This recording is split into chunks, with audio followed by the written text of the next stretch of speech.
Don't stop. Come on in. Come on in now. Auntie Leah is in the house.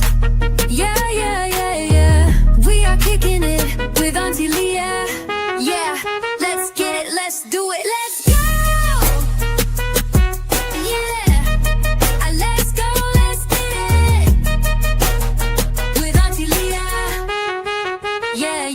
Come on, let's do it.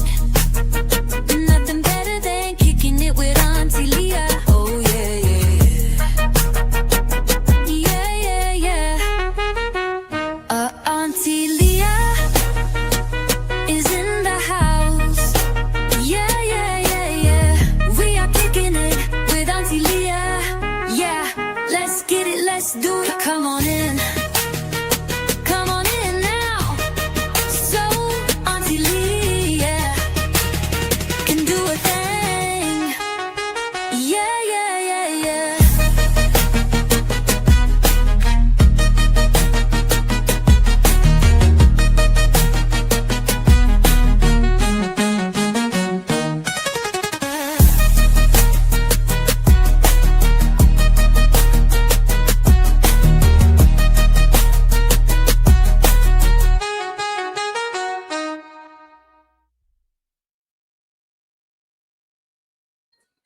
Yo, yo, yo, yo, can you guys hear me?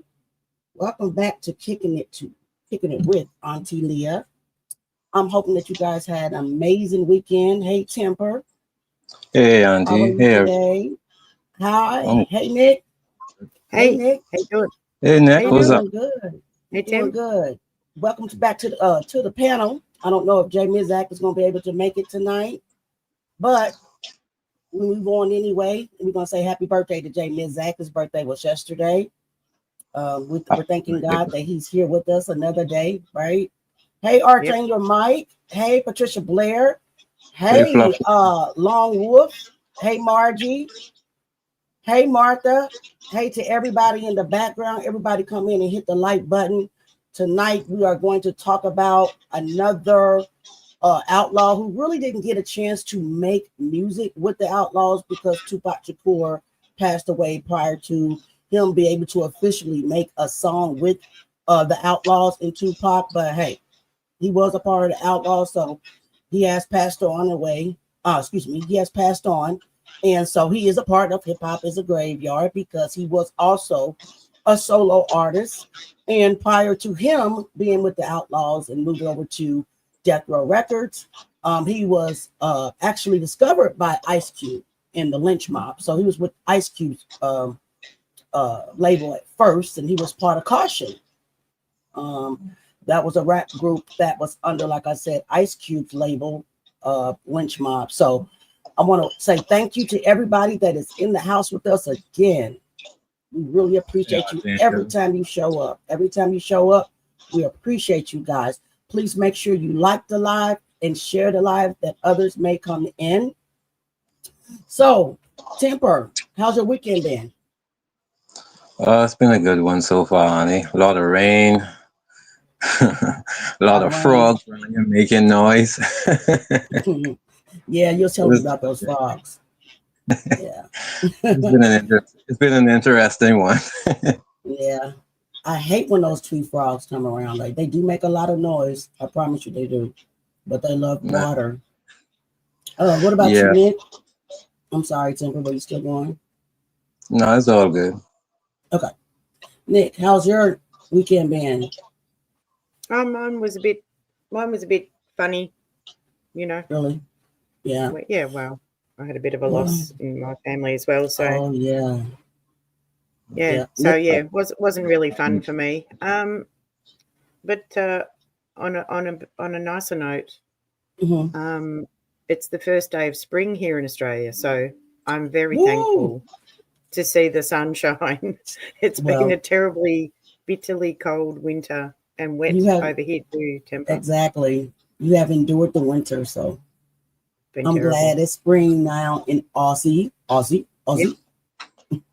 In Australia, mate. Australia, mate. Yeah, mate. Yeah, mate.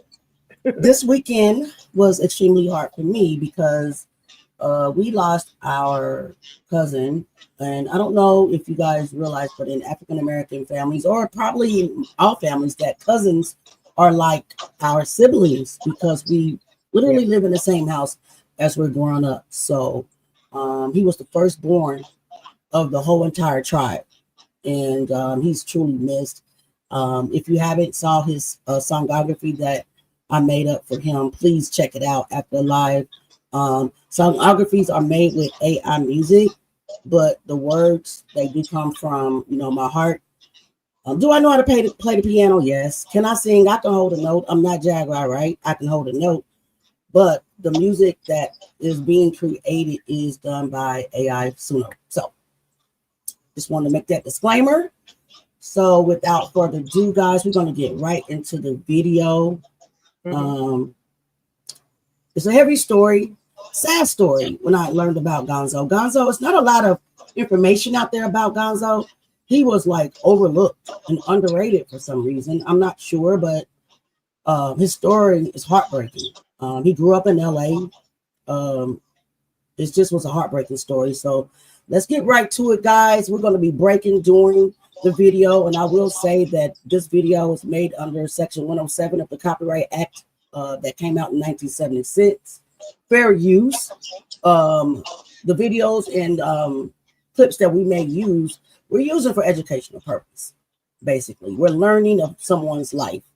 And so I am hoping that no one gets upset about us using some of their clips, because these people that we speak about on this channel are no longer with us. We obviously cannot interview them, right? So we must gather clips from other people. So, and we want to shout out to all original content creators under Gonzoe. So let's get right to it, guys. We go ahead and share the video, and let's do it like this. Oh, am I sharing the wrong screen? Yep. You better know, you better believe I'm sharing the wrong screen. If I was not doing something wrong or right or wrong, you would not believe this is Auntie Leah's channel. So let's get right into it, guys. We got a lot of information to get out there. Alrighty. Family, first I want to thank you for returning to the channel. Your support means everything, and together we're building a community that remembers the lives, the legacies, and the stories behind the music. Tonight, we're diving deep into another songography. For those who are new, a songography is more than a story. It's a biography told through music. It's history set to rhythm, a tribute that speaks the truth the way the artist did. But before we begin, I need you to understand something. This isn't just entertainment. This is remembrance. Because the reality is, hip-hop is a graveyard. Too many voices, too many legends gone too soon. And it's our duty to keep their stories alive.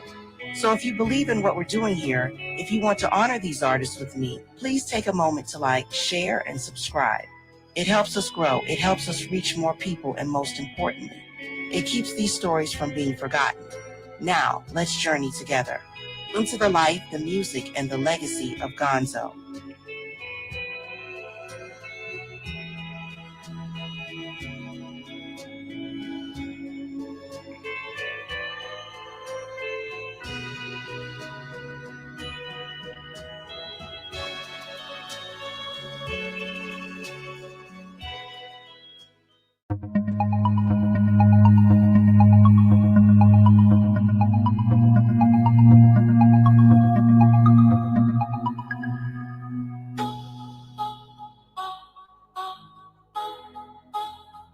Rest in peace, Gonzoe.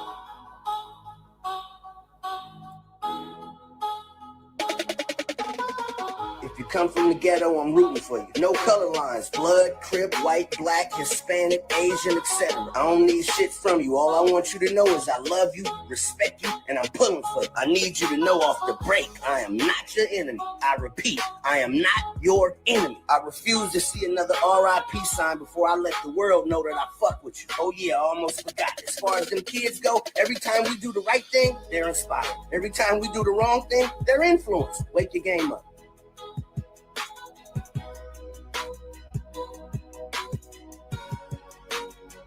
Learning that one person is now dead after the shooting in White Center that we have been talking about all morning. This happened about 8 last night near the Shell station right near Rocks Hill Park. Detectives say the suspect fled in a car, but no description yet for the car or the person. The victim taken to Harborview, where he later died.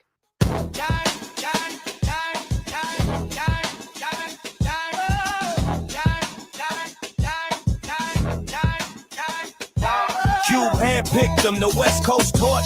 Kausion dropped the classic right off the porch. One bad move, he's on a new course. Death Row Records, a dangerous force. Chill with Pac in his wildest days. So how this soldier get lost in the haze? This is the story, the pain and the praise. The tragic tale of Gonzoe caught in the maze. West Coast 90s, a whole other scene. Dre, Snoop, Pac, Cube, rap king, so mean. Behind the legends, soldiers unseen. A man who lived a wild, chaotic dream.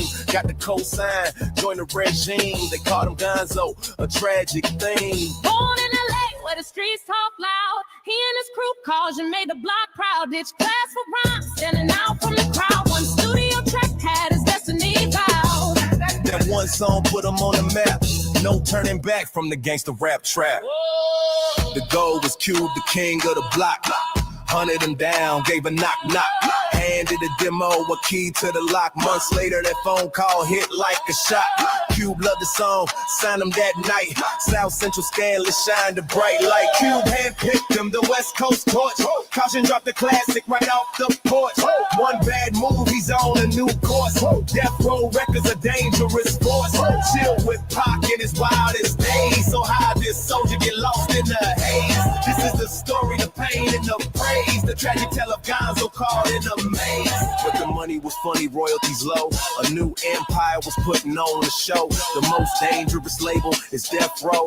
Left Cube safety for Suge Knight's glow. A gamble he made, whatever the call. Stepped in the lion's den, the old path was lost. Landed on the road, Pac was the king. Fresh out the pen, making the studio sing. Gonzoe slid in, part of the wing. Toured together, recorded this life. I led a classic thing. Pac made him an outlaw, the crew was complete. Young Ritzy, his new name on the militant beat. Vegas lights flashing, the shots rang loud. Tupac was gone, head in the cloud. The Death Row castle started to shroud. Suge went to prison, scattered the crowd. Gonzoe left the label, the dream was dead. Fought with the outlaws, friendships were shared. A forgotten soldier, full of the dread, but the man kept working. A true survivor, dropped a solo album, a real deep diver. Pac tracks locked up, killing the fire. The label politics took his goals higher.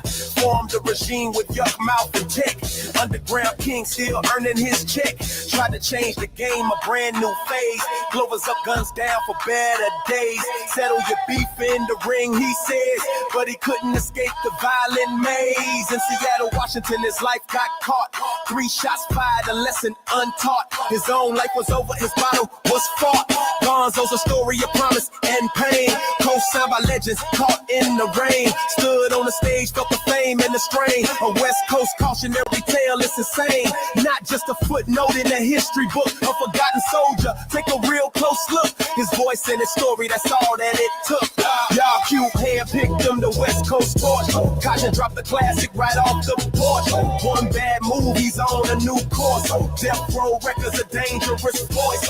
Chill with Pac in his wildest days. So how this soldier get lost in the haze? This is the story, the pain and the praise. The tragic tale of Gonzoe caught in a maze. For more untold stories, the real and the raw, smash that like button and subscribe to it all. Thanks for watching, now answer the call. Hip hop is a graveyard. R.I.P. to all of our fallen soldiers. And shout out to Jaguar Rights for shining light on this industry. Cube handpicked them, the West Coast torch. Kausion dropped the classic right off the porch. One bad move, he's on a new course. Death Row Records a dangerous force. Chill with Pac in his wildest days. So how this soldier get lost in the haze? This is the story, the pain and the praise. The tragic tale of Gonzoe caught in a maze.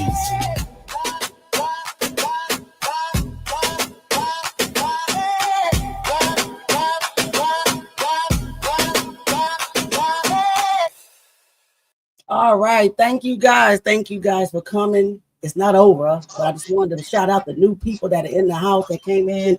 Hey, A. Reed, welcome. Queen, Goddess, Sadit, welcome. Everybody, welcome to the live. We appreciate you. If you don't know who we're speaking about, we're speaking of Gonzoe.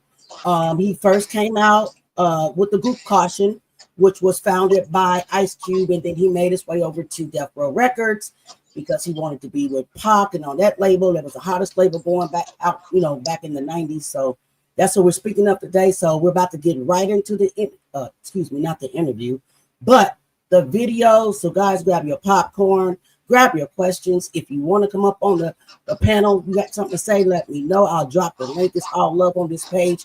Again, thank you for coming back.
Officers are on scene.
Picture 1980s South Central helicopters chopping overhead, Benzes rolling on chrome, and cracked vials crunching under kid-sized sneakers.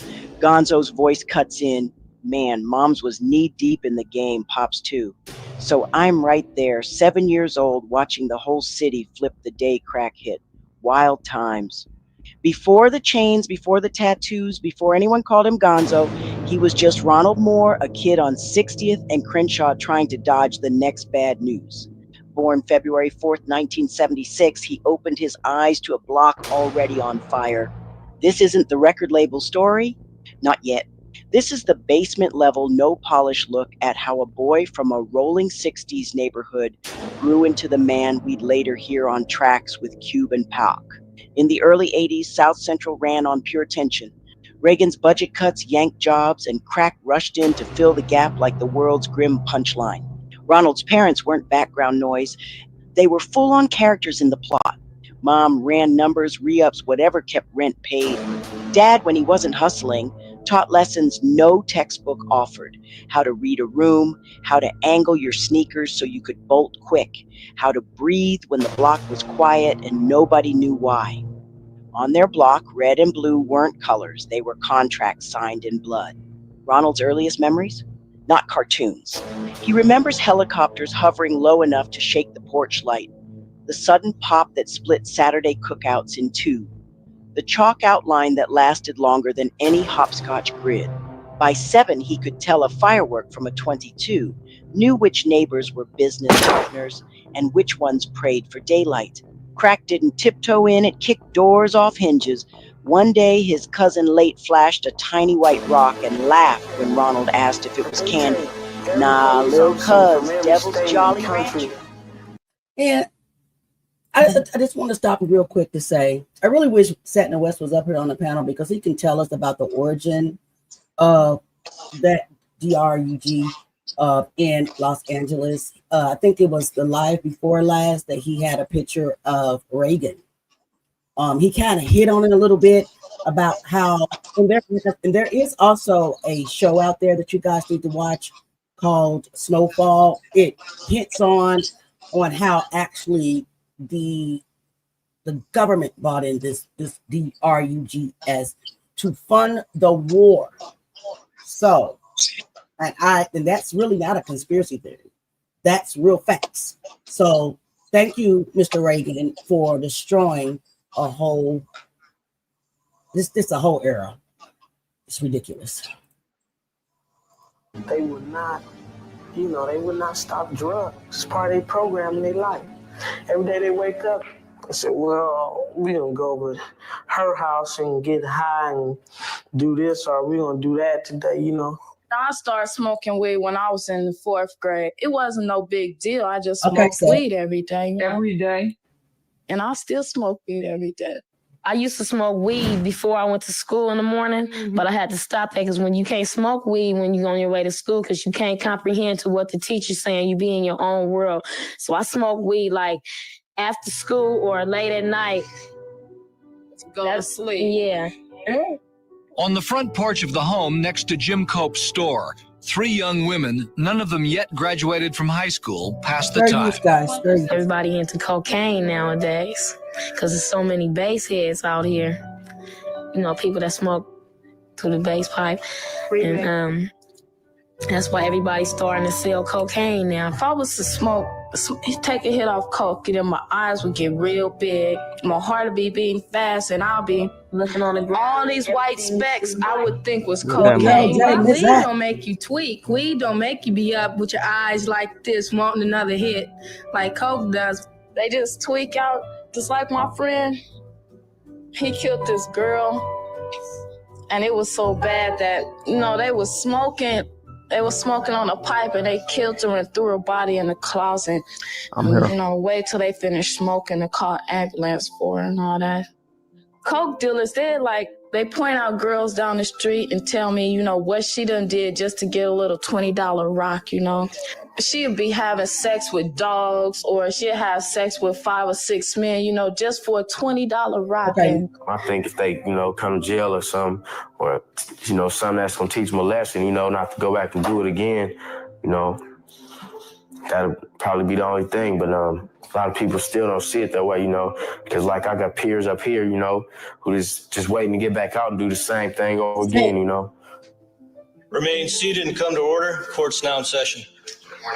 Good morning. In juvenile court, Judge Wilmot Sweeney must decide how to treat young drug dealers. They come in and they look like kids, by golly, and they're accused of all these things. And if you don't know it, if you haven't read the record, he's just like anybody else's little teenager. He admitted the sale of cocaine to the court and the violation of probation. Sweeney presides over an increasing number of cases where teenagers are accused of selling hard drugs.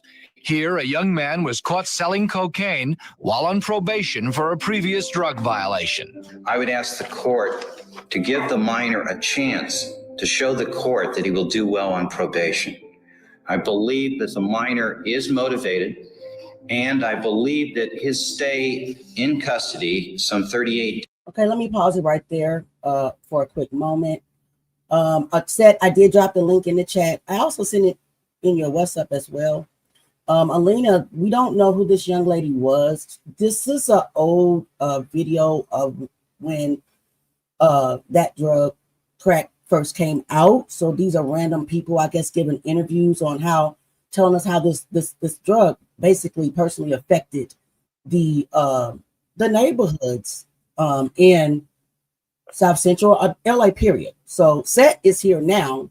So honestly, he would probably be the best one because he had front row seat, right, to what was happening. So he can kind of shed more light on how it was down in LA. So Seth, you got the floor, sir. All right, where do you guys want me to begin? Because I didn't know Gonzoe. I didn't know he grew up right there, not too far from where I grew up too, because he was on 60th in Crenshaw. I was 63rd in Crenshaw. He's 2 years older. But yeah, let me know where y'all want to begin.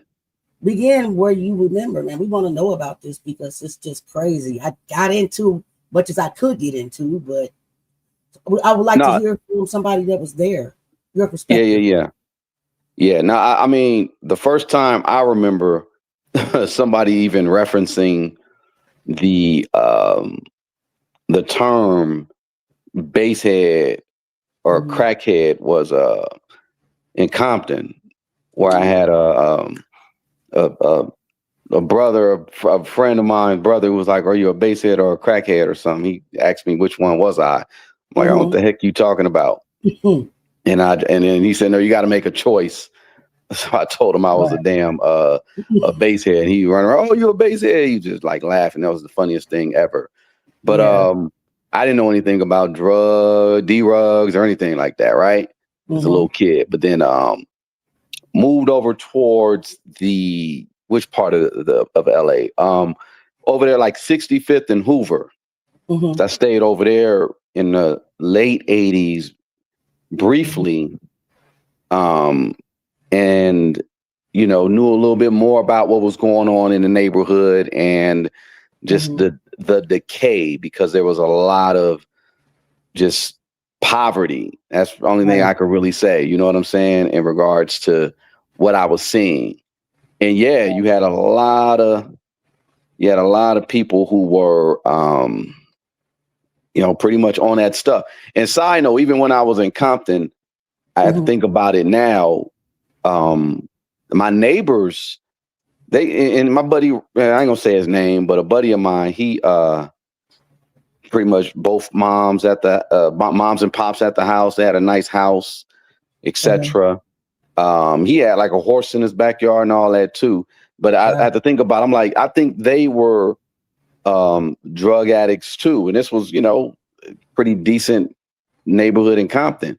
And then when I moved to LA, it's just, you just wouldn't know who was, on the substance. That's pretty much how I could say it. You really didn't know who was doing what, but it became prevalent later on. It became prevalent, like who was really on the narcotic, because you start to see by the 90s the real devastation of what this drug did. And what the girl was saying in the video about they would call them strawberries, girls who would sell their body for the narcotic. That's real. Like, and that was sad, a sad reality, but that was real. You saw that a lot. And, by the time I say early 90s, you really saw how it took a toll on the community, Yep. So, yep. Wow. So yeah, that must have been hard to see, as a child, like, what's going on? What happened?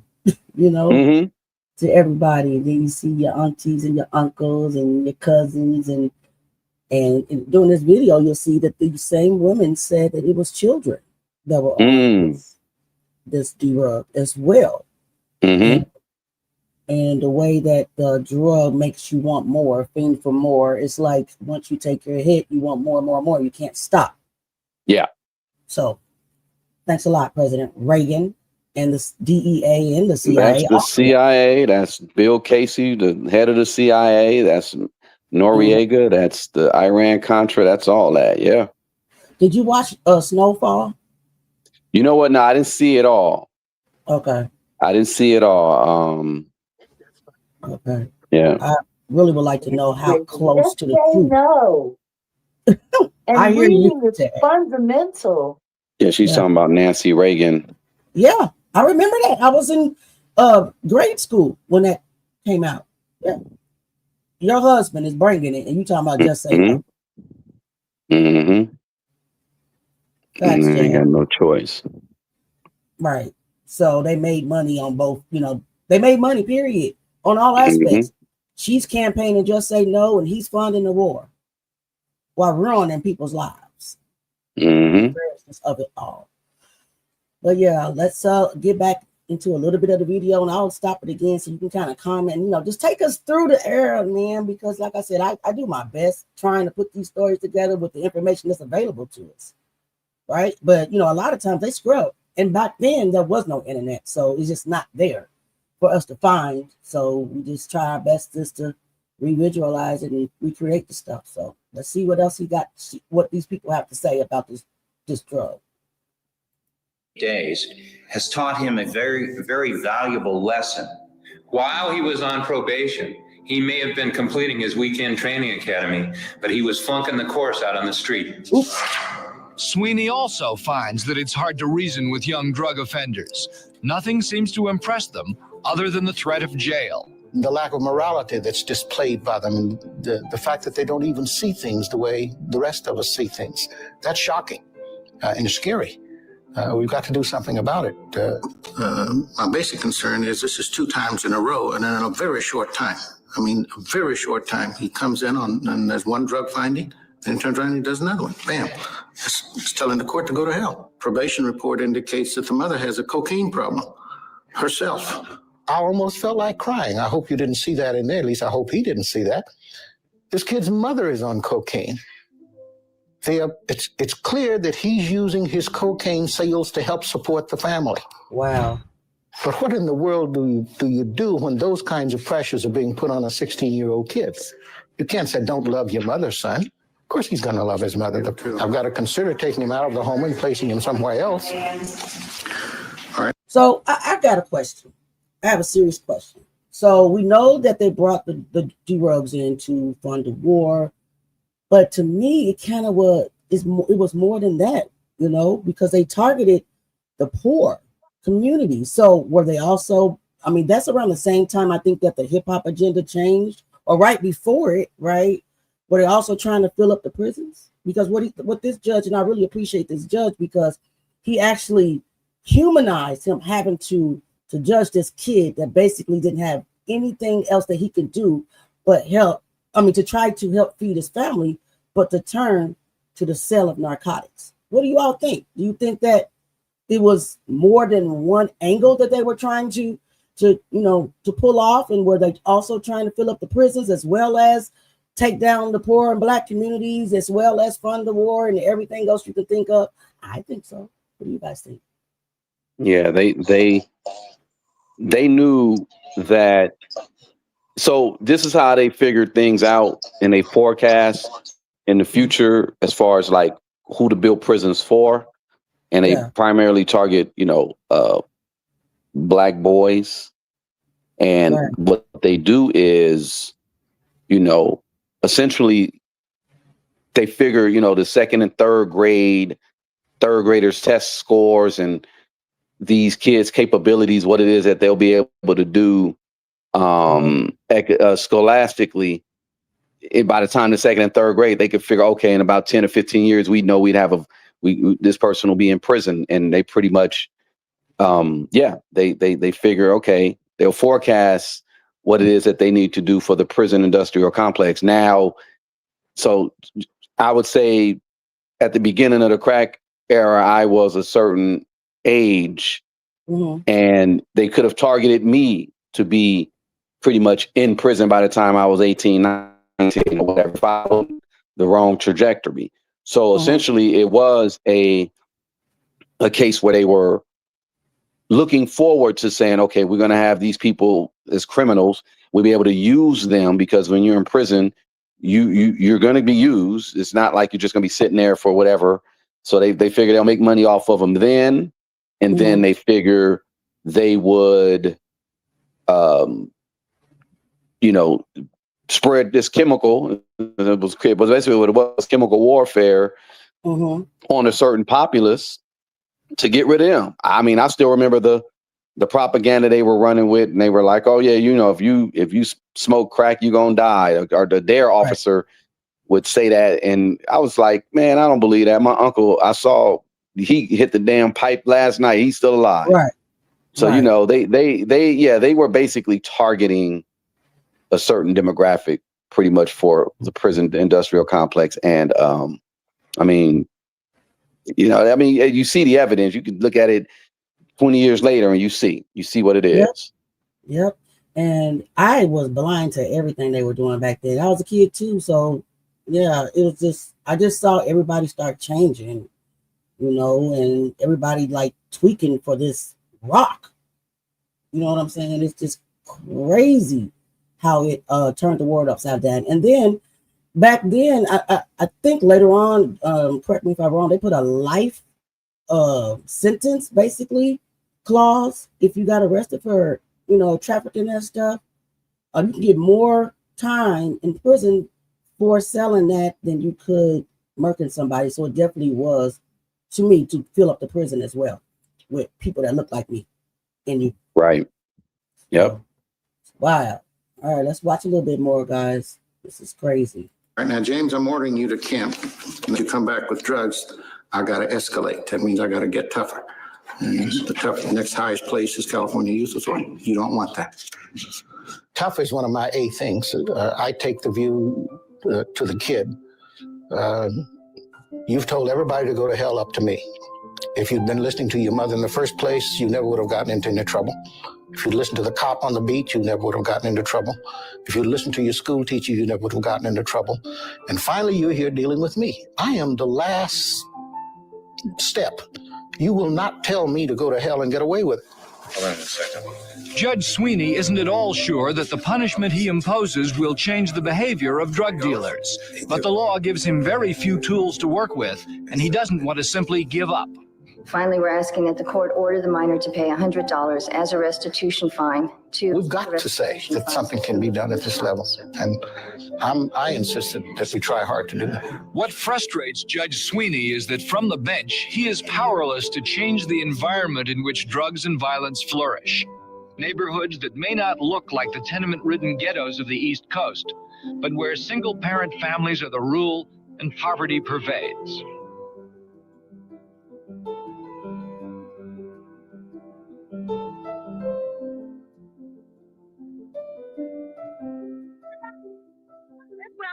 Fame and glory out of the project.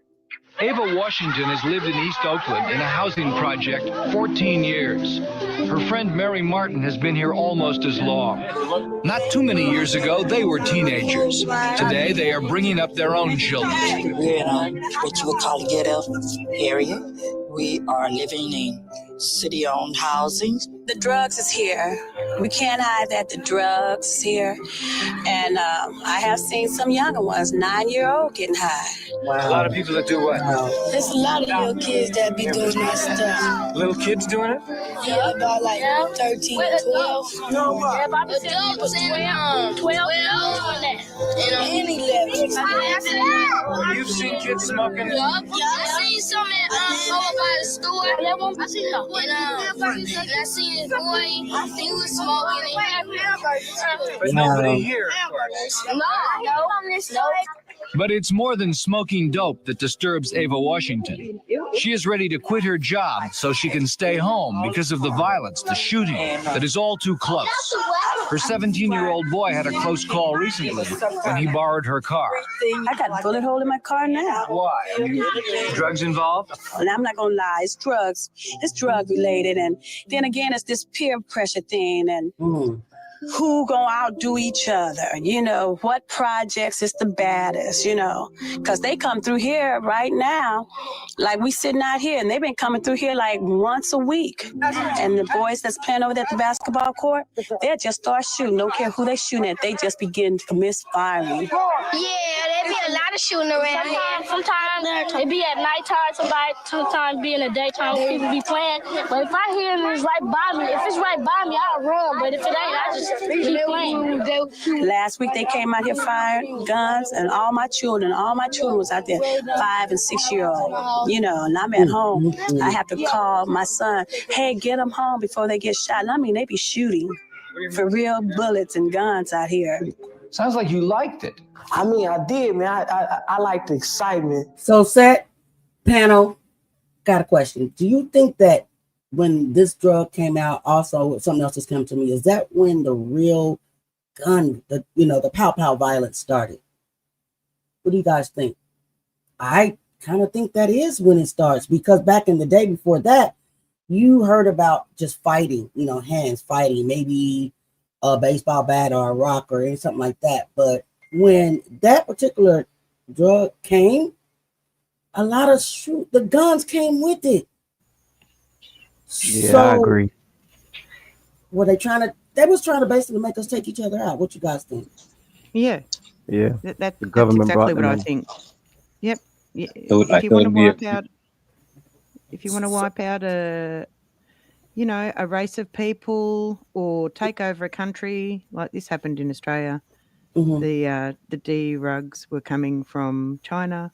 China wants to take over. It depends on where these things are coming from, but it's make them cheap, make them available, flood the streets with them, and people will just take each other out. It's an easy way to get rid of people. Yeah. And at the same time, everyone benefits. Funeral home benefits, the jail benefits, courts benefit. Right. Everyone benefits, but it's the prices are downfall. Yeah. So with this one particular drug, they basically started a war between us, right? Infiltrated the Black community to kill us, make us basically addicted to this drug, to take out one another and fill up prisons, basically. Crazy work, man. Crazy work. Yep. Oh my God. But like said in the way, I said earlier, though, it was really analyzing us because I mean, if you look at it, it was like okay, step one, step two, and to put it like how Tupac said it, give them things, step back and watch them take out each other, and that's what was really happening. It was flooding the neighborhoods, but black neighborhoods mostly. Yeah. So it was pushing us towards something. Yeah, I agree, guys. Sad story again. Sad beginnings again. So, all right, let's watch a little bit more. Wow. I like, adventure, I'm the kind of person go after excitement, danger. You can get killed, though. I know that, but I was scared of dying, right? When you come close to dying, it's even funner. There been times that I came that close to death and laughed about it the same night, a couple hours after it happened, just laughed about it. There is the constant adrenaline rush. And I think that's why the street life is so hard. It's so hard to seduce someone away from it because that's where the excitement is. What do you offer in exchange for that 8 to 5 on a job? Joanna Henry supervises young offenders at the Los Cerros camp and in the streets of Oakland. She's been a juvenile probation officer for 20 years. Like Judge Sweeney, she uses the threat of arrest and of confinement to try to change the behavior of her wards. She finds it nearly impossible to convince them there's anything wrong with drug dealing. It's going to cost you your freedom eventually.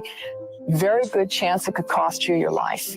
She is pessimistic that her work will have any permanent effect. It's very clear I have to stop his dealing by taking him through the court process and getting him off the streets. Now, whether that solves the problem in a larger context, I don't think it does, because his warm spot on the sidewalk is filled probably before our court process is finished. And what it does for this person as an individual, does it turn him around? Does it change him? I would say in general, no. It stops him for the time that we've got him. From her experience, Joanna Henry believes that children who live amidst drugs and violence must be educated and diverted early if they are to have any chance of escaping from the prevailing life. By the time a child reaches high school, it may be too late. Put your cigarette out. You don't smoke in front of school. At Castlemont High in East Oakland, Vice Principal Carol Evans has plenty to do, just getting kids to class and not disrupting the school. Put it out. Do you think it would be appropriate to have some kind of a drug education program more than just in a few science classes? Sure. Here. Sure. Why isn't there?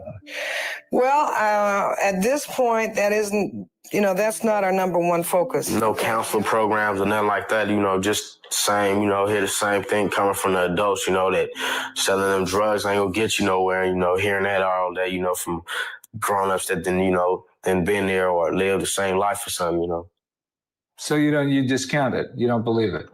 Now I believe it, but right then, I didn't never listen to him, just being hard at it, thinking you know everything, that's all. The whole city changed before Ronald hit middle school. Fast forward to Dorsey High, 93. The LAPD's battering ram tank still made the evening news. Ronald wasn't officially banging, but you can't live on 60th and dodge every handshake or whisper. He learned to move like water, present but never still. Hey guys, do you guys remember the LAPD battering?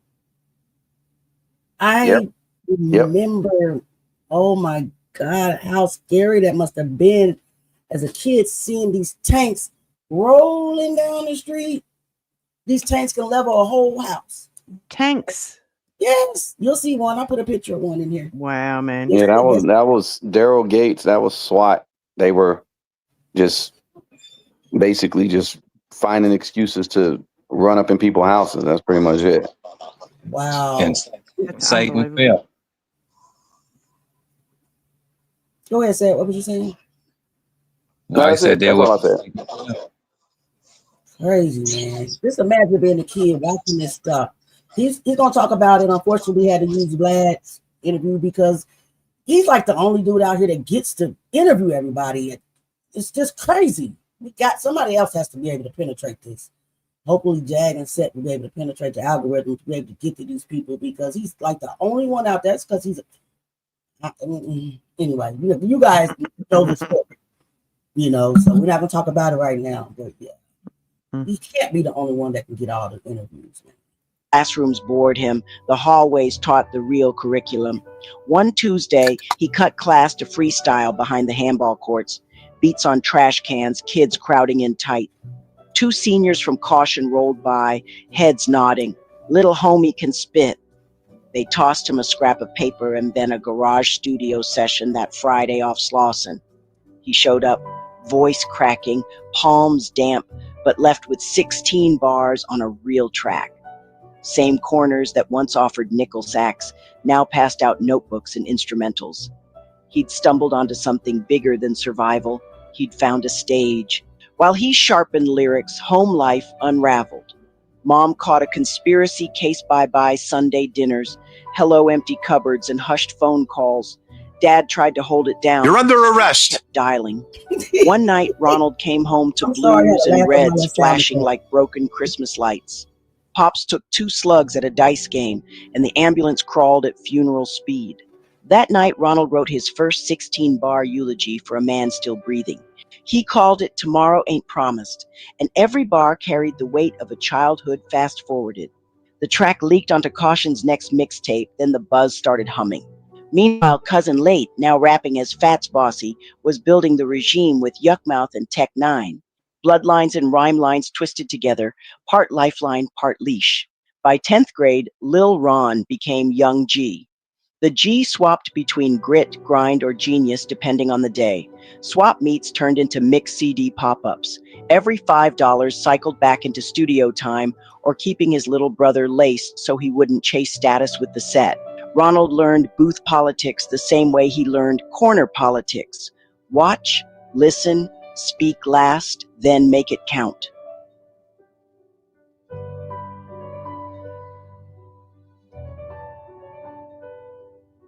Today, I need you to take account of every time you hear someone using God's power to express their frustration. I put that on God. Lord knows I'm telling the truth. If I'm lying, God can strike me down. Even putting shit on your mama. That's the mothership that brought you to this planet. I put that on my mama. And a lot of that shit comes from insecurities of shortcomings that didn't happen in your life that makes an ascetic inside, eating your ass from the inside out. Wake your game up. All my people over in England, Nottingham, a.k.a. Shottingham, War Riders, the Regime, Kausion, South Central, Oak, Gonzoe, Yuckmouth, Anarchy. Wait till you hear this joint. Yeah.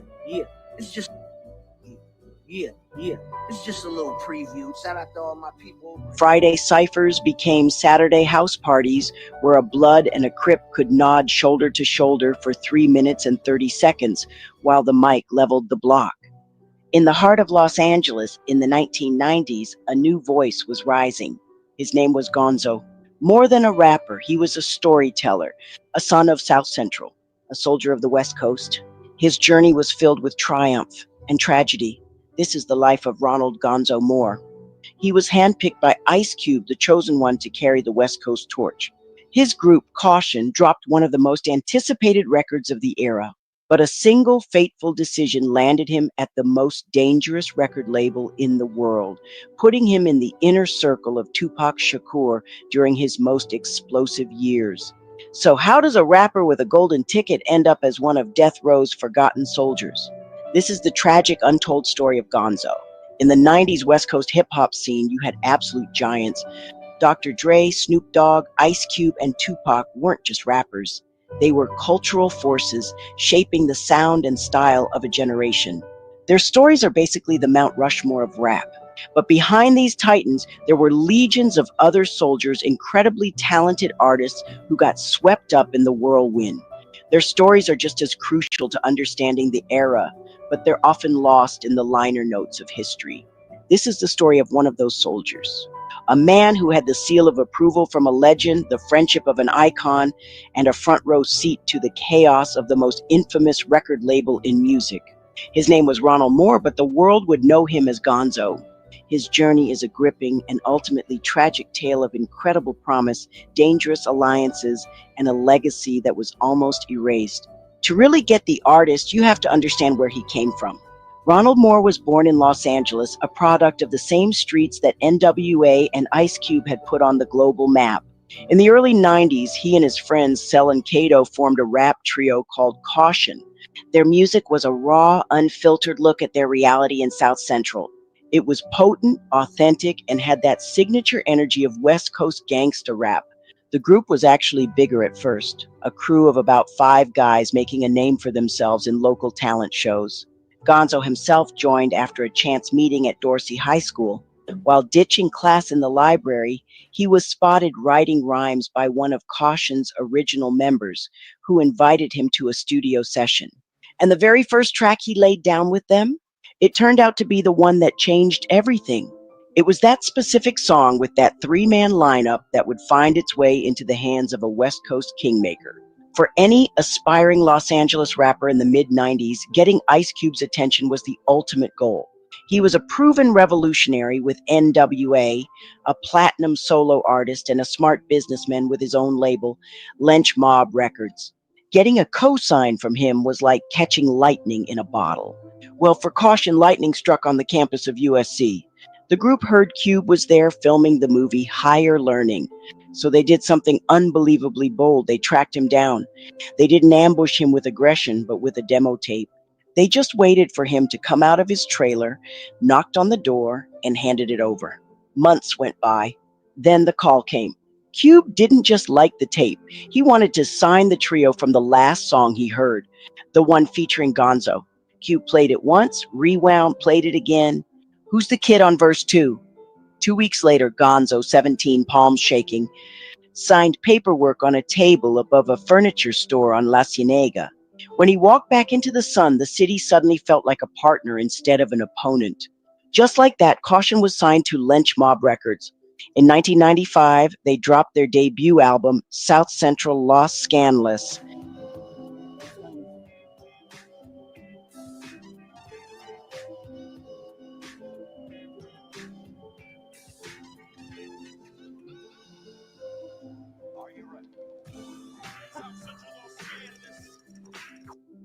Now, guys, I obviously could not play that song, so you guys have to go look it up yourselves because of copyright issues. But welcome to the stage. We have Queen Goddess. Yes. She joined the panel. Welcome. Yes. Welcome.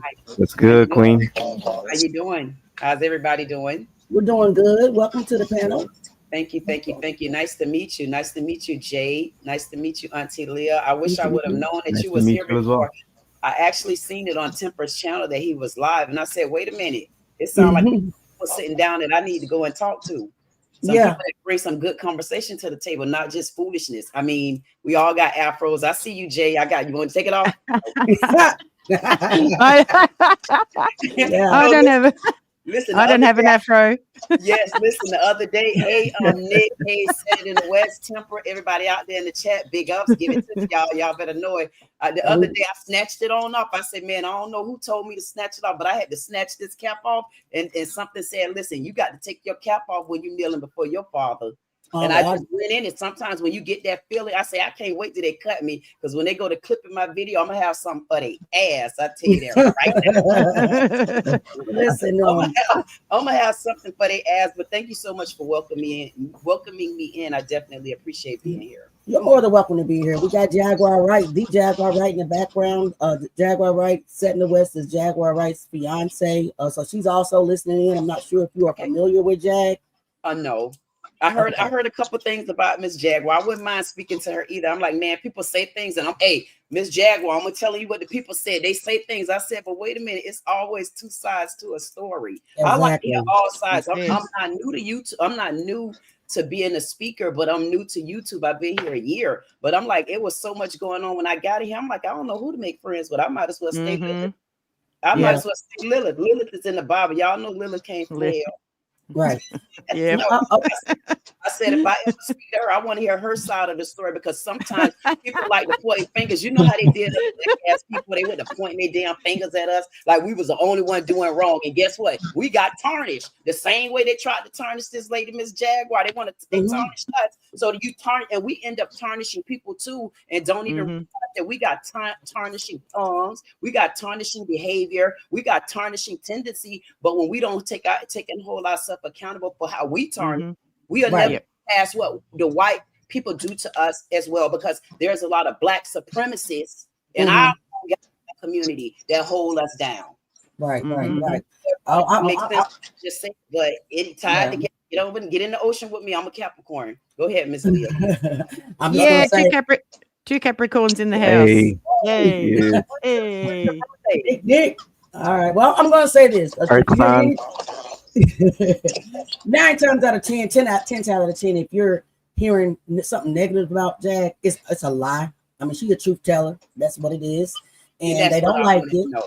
Paid opposition, period, point blank. This lady speaks the truth. She loves God, and that's just that. And I'm so blessed to be in her presence that, sometimes, and like I said, Set in the West, that's her fiance. He's wise, as he's wise and gifted as well. So every time they're able to, bless us with their presence, we appreciate them, because they are the ones who really created this. The hip hop is a graveyard segment. They created this, and just allow us to carry the torch, while they're focusing on other things, but they are the creators of this. And Jaguar, right? She's the wisdom behind it. You know what I'm saying? So you know what? And I want to say this too sometimes, and it goes in. I'm not getting us off the subject, I promise, because it says hip hop is a graveyard. And when it says hip hop is a graveyard, we can take ourselves out of hip hop, because not everybody was a part of hip hop either. But a graveyard, we all laid down in it. Because I feel like at one point until recently, I was in the graveyard. Okay, now. If y'all go and look at my channel, and I'm not being funny, I damn near live at the graveyard, because them the only ones don't stab me in my damn back. I can look all around the graveyard and don't get attacked. Because when you can sit in the graveyard, tell me you can't face some demons.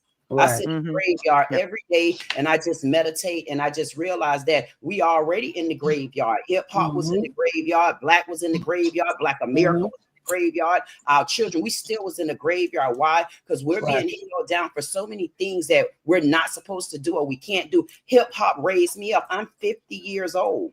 I was raised up on hip hop. So people turned it into a graveyard. That's greedy supremacists. They turned it into a graveyard because they forced us people to start having to do things that we didn't want to do. Why? Because they kept their foot on our neck. They kept their hands all clapped on our goddamn pockets, and we couldn't rise. So we were still in the graveyard. I love hip hop to this day. But real church Bible throwers, you know what they'll say? Oh, so you in that world. You damn right. We all in this damn world. If I want to listen to hip hop, Future, Black, Kodak Black, then I want to go and listen to me some church music. What's wrong with that? We can't be ourselves in our culture. So we're in our own graveyard because we as Black people have a culture. Right. But it's not a graveyard to us. Right. Yeah. I definitely understand what you're saying with that. But what they mean by hip hop is a graveyard is that a lot of our hip hop artists, the ones that means a lot to us, the ones that are trying to do good or whatever, they end up gone. They end up unalive somehow. So we talk about their lives. We talk about, because there's something weird going on in that industry. Why are they all passing away? Especially people like Tupac Shakur. Why was he unalive? So we get deep into that type of thing. Yes. So like today we're talking about Gonzoe. I didn't even know who Gonzoe was actually until I started digging in to all the unalive rappers. Right. And and like I said, Jaguar, right, and Set in the West, they created this, and we just they allow us to just pick up the torch and walk with it. But again, she's the wisdom behind it because she was a part of that the industry, right? So all right, guys, let's get back into the video. We'll be stopping again to have a little chit chat, but let's continue on with the show. Anybody else got anything to say before I push play? Because I'll hog up the mic. you know I take it over too, but I'm gonna be nice. Go ahead on, bro. All right. Winners train, losers complain. Hustlers want the money, Suckers want the fame. Repeat that shit 10 times a day to keep you on top of your game. Let's go. Auntie Leah, put it on the screen. Yeah, I just seen that. Make sure you hit the subscribe Oh button my goodness, and go what to am I doing? gonzo.net for all Kausion Sorry, and guys. Gonzoe merchandise. Hey, homie, watch this. My bad, guys. Q first signed us. That nigga used to jokingly say, "You're gonna be the first nigga to get a solo deal. You're gonna be the first nigga to lead a group and get a solo deal." Now, to keep it 100, when he first started saying it, man, that shit used to make me mad as a motherfucker, for real, because, you know, I'm taking it as a knock. I'm taking it as this nigga saying I'm about to be the first nigga to dip out on my homeboys. Until about 6 months later, I really found out how the music industry worked. And what he was trying to tell me wasn't a knock at all. Actually, it was a compliment, because if you're paying attention, that's exactly what he did. And he ended up successful as a motherfucker. But anyway, Kausion's blowing the fuck up, right? And somehow I get introduced to Ben Baller. Now, most of you motherfuckers, y'all probably know Ben Baller from making the jewelry and staying fresh and all that sort of shit. But Ben Baller used to be an A&R for Priority Records, you know what I'm saying? Now, at this time, nigga, they got Master P blowing up, you know what I'm saying? They got Jay-Z, Reasonable Doubts. Of course, nigga, they got Icecube and a ton of other niggas that was signed to Priority that was doing well in the 90s, right? So, like I said, nigga, Kausion blowing up. So Ben come at me like, "Yo, we want to give you a solo deal." So, you know, I go to the other niggas in the group like, "Yo, these niggas want to give me a solo deal." Of course, these niggas was totally against it, you know what I'm saying? They thought it was a horrible idea. But me personally, you know, I disagreed. So, fuck it, I went ahead and took the deal, right? Bruh, I had a brand new baby at time, you know what I'm saying? And anything to further my career and keeping it 100 with myself and the niggas around me, I didn't find it a problem with me feeding myself and bettering the situation of my family. Now, of course, that caused friction in the group, you know what I'm saying? But we still functioning as a group, doing shows and whatever, right? But now my bag is on motherfucking He-Man, you know what I'm talking about? Now my bag is on steroids. And the nigga Ben Baller introduced me to the jewelry game, nigga. So now I'm just dipped in a whole nother sauce around this bitch, right? Again, that created friction. So during this time, you know what I'm saying, I started working on my solo album, which turned out to be If I Live and Nothing Happened. But when I was on Priority, I didn't have a title yet. You know what I'm saying? I was just working in the studio, feel me? Me and the nigga Ben Baller used to, every day, nigga, after the studio, before the studio, different motherfucking restaurant, different bitches. Different restaurant, different bitches. You know what I'm saying? Doing it the flyway. And at this time, you know what I'm saying, I'm hanging out heavy with Corrupt, you know what I'm saying? I'm hanging out heavy with Pac, you know what I'm saying? And basically all the Death Row niggas, because Sharita is our manager, Kausion's manager. And she's managing me on my solo shit too, you feel me? Sharita Knight, she,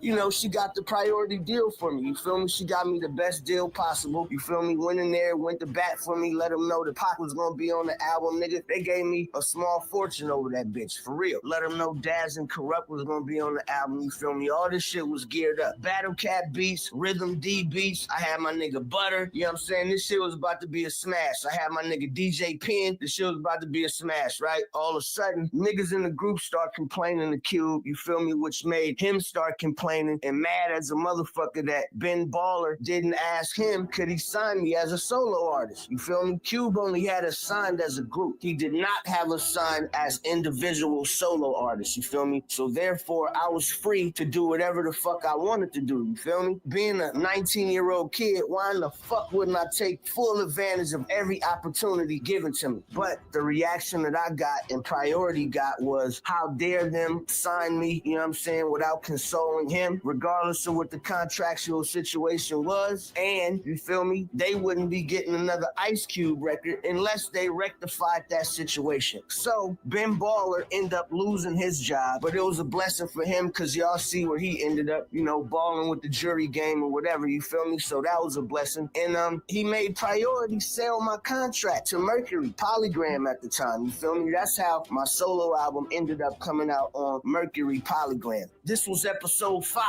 of How It Really Happened with Gonzoe. Make sure you tune in for episode 6, you know what I'm saying? And make sure you hit the notification and subscription bell. Yeah. Rest in peace, Gonzoe. Rest in peace. Executive produced by Cube himself. The album was a critical success, hitting number 37 on the Billboard R&B hip hop albums chart. It had the classic single, What You Want to Do, and all the makings of a landmark West Coast debut. With the backing of a legend like Cube, it seemed like Gonzoe and Kausion's future was set. Signing didn't erase the block, it just swapped corners. Every studio session ended with a drive past 60th and past the liquor store where his cousin caught a slug over a dice game. Finally, he had to pass the yard where crack vials crunched under his sneakers. Some nights he'd park on the old block, hood warm under his back, city soundtrack on repeat, sirens, hydraulics, somebody's mom hollering for dinner. The Cube deal wasn't an escape hatch. It was permission to turn the volume up on the story, and that responsibility weighed more than any street charge ever could. Lynch Mob Studios, San Fernando Road, gold plaques on the walls, Icecube's scowl in Polaroids. Engineers nicknamed Gonzoe Raspy Voice with the notebook full of obituaries. Every track was a postcard from hell, fiends on milk crates, babies born shaking, moms trading stamps for rocks. The story wasn't easy to tell, but it must be told. Each verse felt like flipping the city the bird from inside a sound booth. He rapped about the battering ram that had flattened his neighbor's door, about the metallic click of his mom's cuffs, about gunpowder on July 4th, when nothing celebratory went up in the sky. You know, it's been a couple years in the making, you know, with a couple interesting twists and turns, which we'll talk about throughout the interview. But welcome to Vlad TV for the first time. Brother. Thank you. I appreciate it. And, you know, and this actually happened because I interviewed Bosco. And in the interview, he said that you wanted to, you know, I did work it out. Yeah, I asked him to actually put you on the phone, and so we spoke and hooked it up. We spoke after the interview off camera. Yeah. And here we are. Yeah. Grown man shit. Exactly. There we go. Well, it's your first time here. I want to start in the beginning. So you grew up in LA. I did. What part? South Central, Crenshaw District, born and raised. Okay. Yeah. So we're talking about late 70s, 80s. Yeah. South Central was pretty crazy during that time. Yeah. What was it like growing up in South Central? Well, I mean, for me, you know, it was kind of crazy because my mom was in the life too. My father was in the life. So, you know, I grew up in the midst of all that. Did you guys hear that? So that's why the video started talking about the crack era. He just said that as a kid, his mom was in the life. And not only was his mom in the life, his dad also was in the life. Now, what you will learn is that Gonzoe's mom was a dealer, a weight dealer, not just say corner, I'm selling you a rock here, right? She was a weight mover. And that his dad was a pimp. And all these things they did right in front of this kid. Crazy work, guys. Crazy work. Nick said something interesting as well. She said that in late 1998, Polygram was bought by Seagram, which then absorbed the company into its Universal Music Group unit. So that's crazy. We all know about UMG. Thanks to Jaguar, right? We know about a lot about UMG. So I just thought that was super interesting. Like, why would you allow your kid to see you openly do these things? Right? Where's the protection?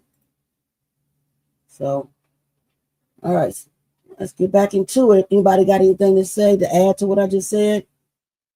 I wanted to hear a little bit more from Gonzoe. V-Lab, because I want to know what he said back then, because he just made a statement here recently. Well, we need to compare his words from back then to what he just said like a couple weeks ago or so. Yeah, I'm not a fan of Vlad, so I don't even know. It don't seem like I'm a fan of him either. It seems like he's the racist tongue. Yep. I don't want to get on him. As a matter of fact, I got him written down in my book. I say he's on my hit list like the rest of them. I'm gonna get him. He is on my hit list because I want to make sure that he's not a tongue twisting ass twangler, because he literally just made a true hard down racist statement as Black America. And I would like to know why. Just because you got mixed kids, that don't give me the impression that you like my black ass. That's bad. And I definitely would like to talk to him. All right. You can play it. All right, guys. I want to hear him too. Yeah, I mean, he's not the greatest interviewer at all. If you if you ask me. Now, because I am playing his content, I'm not going to really get on Vlad like that.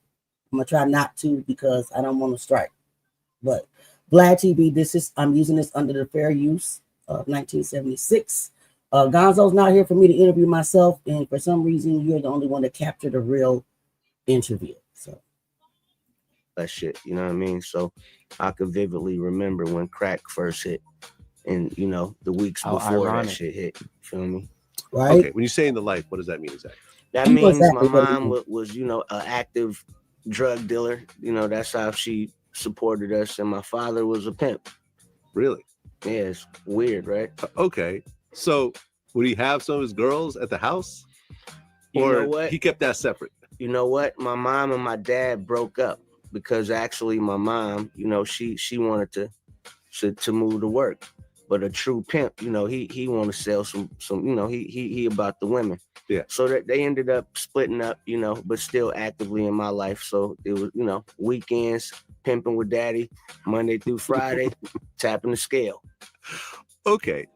So being around your dad and having these girls around, at what point did you realize that these were not just his friends? These were actually his employees in a way. Well, I mean, very early on, I would say, when actually you go to your dad's house on the weekend and, everybody's fighting for your attention as his son. So you very quickly realize that there's some sort of hierarchy going here. Okay. And when you talk about pimping, I mean, it's glamorized, but it's a pretty hard life. Definitely. Dealing with a whole bunch of women with a bunch of personalities, and you're technically in a relationship with each and every one of them. Definitely. And then they have their own set of issues. These aren't just regular college girls that are doing this. These are girls with deep-seated problems and so forth. And, and I've interviewed a lot of pimps over the years, from Don Magic Juan to Fillmore Slim and some others. To the greats. That's right. So would you see some of this drama kind of break out with your dad? Definitely. I mean, in the movies and stuff, it's all, that shit is all scripted. But when you on Hollywood Boulevard or, Sunset back in those days, or San Diego back in those days, it was a circus. It was a zoo. It was a rodeo. Yeah. And you're 5 and 6 years old, you get to kind of roll with the punches of all the chaos. Okay. I guess. Hey, Seth, you still with us? Seth, if you still here, can you tell us a little bit about how Sunset Boulevard was back then? He may have stepped away from the mic, but Seth West, he's from LA. He lives in, well, I don't know where he lives now, but he's from LA. He was there, and he's able to give us a lot more insight on what I can find on YouTube. So if you're there, Seth, can you tell us a little bit about a little bit about what? Sunset Boulevard, what he was talking about? I guess just as far as what the heck this thing ain't charging up. I guess as far as what Sunset Boulevard being a stroll of some sort, yeah, maybe that's what he was talking about. Because LA was different back then. So I mean, if he's referring to his dad or whatever being a P, then yeah, that's there were many different areas where you had pimps. You would have pimps on Hollywood Boulevard, Sunset Boulevard. I mean, they were all over. They were, I mean, it ain't like how it is now. I would say IG is the new Hostro, if you really want to talk about it. But so before you had the digital, here go your shirt. Before you had the digital strolls, you had the streets, and that's pretty much what he was referring to. Right. Yeah. Okay. So basically it was like, and I think they pretty much have one of those everywhere, right? Where the hoes show up. Right. Oh, gotcha. All right, cool, man. Wow. This kid. All right, guys, let's get back. Anybody else got anything to say? I see Nick dropping knowledge, little gems in the chat, but you're not speaking on the panel, Nick. What's up? No, I'm not, because I can't multitask. But yes, I'm you know me, I like to look into who's who and who owns what and who's associated with what. Right. And who's in charge, and look who's in charge. UMG. Solution Grain. Solution Grain. Oh, so Lucian Grains? Yes. Yeah, I heard a lot about that. Yeah, we've heard that. We've heard a lot about him from Jag. So Yep. Said it in the, is that said it in the West talking? No, that's Nick talking. Nick, so you're saying that I was asking who was the managing group for them? Well, the chairman is, yes, I typed in that, who is the managing group, and the answer Lucian was Grange. Yeah, Lucian Grange is in charge of the managing group. Huh. Wow. I wonder if he's the only one. Probably not. Yeah, I wonder if and if he's not the only one, I wonder where the other ones are located at.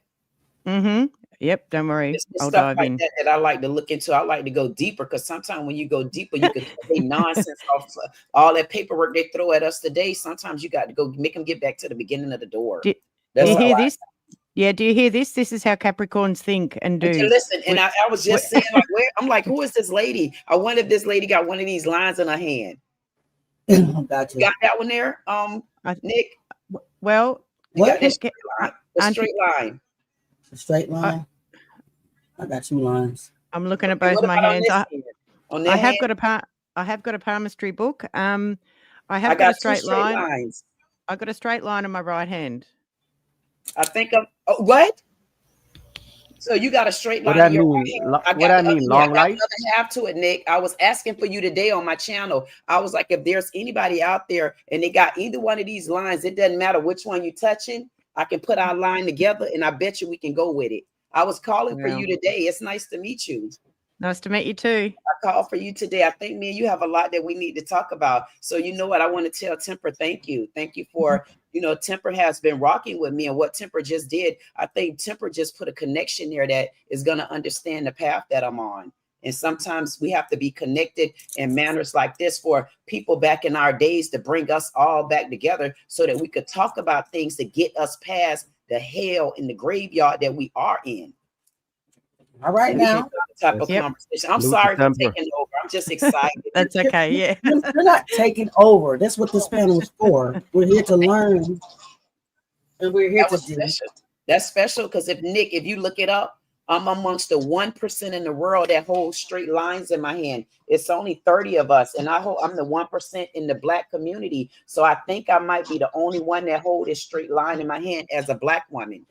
Straight line cross. And my birthday is January the 18th. I'm after Michelle. Look at my hands, y'all. Huh? Look at me studying my hands now. So you have to. You should got people. Not only should you study your hands, though, Auntie Leah. You should honestly around this time you should study your zodiac sign. And I'm not being funny. You should study your zodiac sign because your zodiac signs are meshing up now. But if you notice, there's a lot of smoke on the ground because we got the immigration thing going on. We got the protest going on. But you got to bring things in the air now. If you're trying to figure things out, you got to get out of the noise. You got to get out of the commotion. You got to come up in the air. And if you come up in the air, you're going to run into clouds. You're going to run into stars. And you're going to run into planets. So right now in 2025, Jesus' birthday is presumably on the 25th of December. So you get to see the day of 25, and you will be amongst the ones that make history to also see the year of 2025 next to his age. So and I'm 50 years old. I'm a Capricorn. I start the month, I end the month. I'm all of it. Everything about me is the number 25. My son's birthday on the 25. My husband's birthday on the 25th. My mom passed away, was born on a 52. Everything is in the air. If you really want to figure yourself out, you got to go to those zodiac signs. I'm not being funny. I talk about this on my channel. We're in history right now for so many different ways, but people haven't paid attention to the history that we honestly made. This is the first year where we could stand firm to say we're Black Americans and we speak a dual language. We speak English and we speak Ebonics, whether we like it or not. We still have two that we taught ourselves yet again. And we just have to start building our own book now because everybody else, they so off with the old Constitution. We have to start working off today. I apologize again.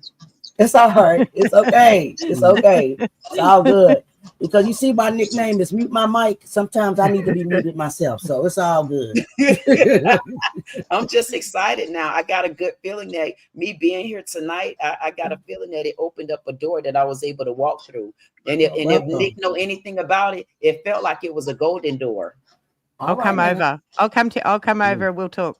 Yes. And I'll let can we get back to this regular schedule program? What'd you say, Back Jay? to the record. And I was saying salute to you for hitting the link. Yeah. Yeah, and joining. You will see on all of our channels. We all have a channel. You know, Jamie Zach, he in the house, he got a channel. Nick, she got her channel. Temper, of course, he has his channel. Set in the West, Jaguar, right? We're all a family.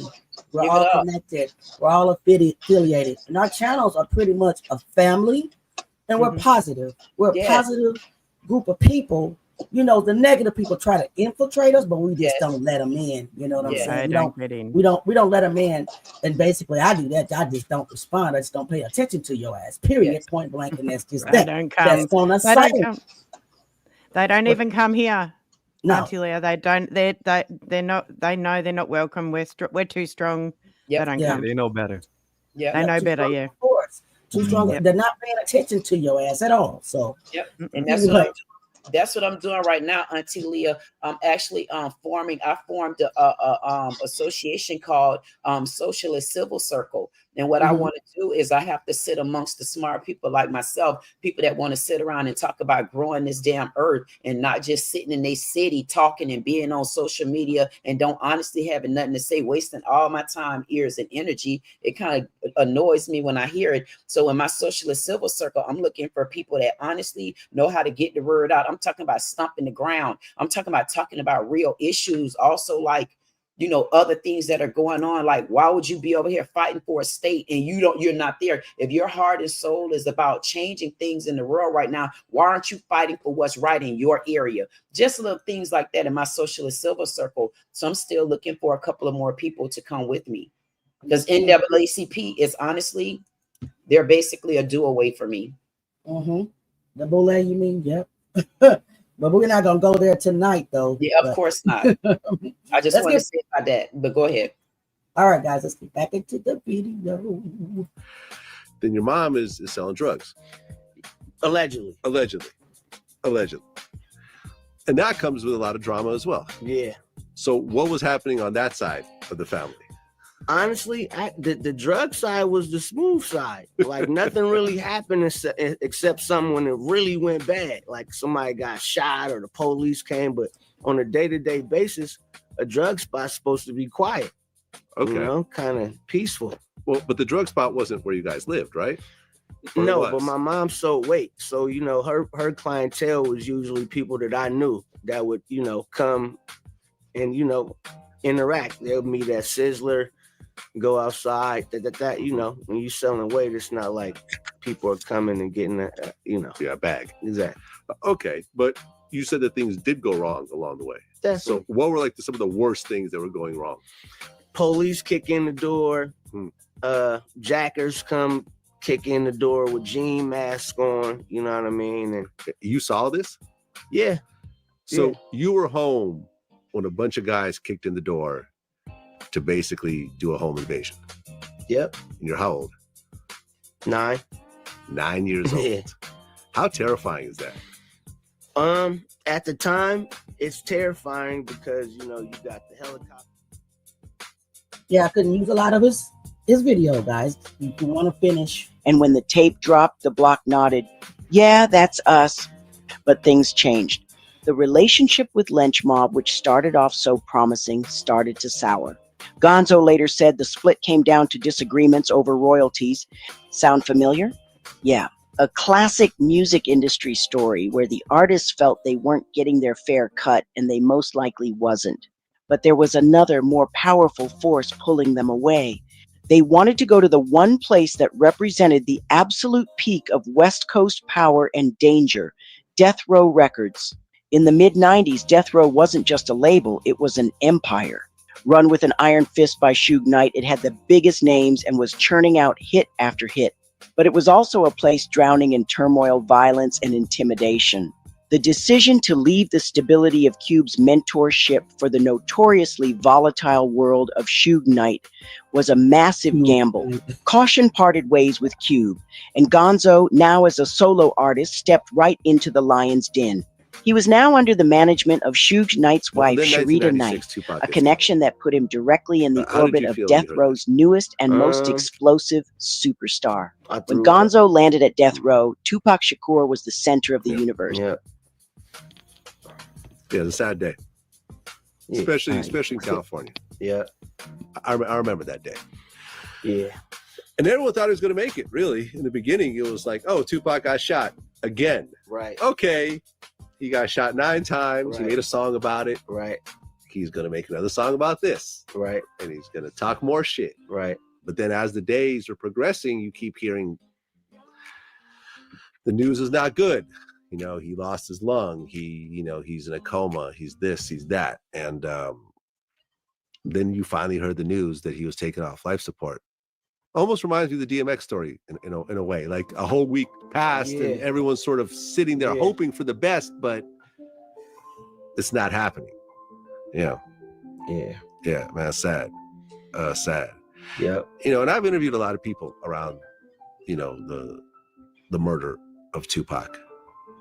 Everyone from Keefe D. I don't know if you saw that interview. I did. Who was in the car when it happened. Well, I'm just going to read this passage. The shit was on. Tupac made an erratic move and began to reach down beneath his seat. It was the first and only time in my life that I could relate to the police command. Keep your hands where I could see them.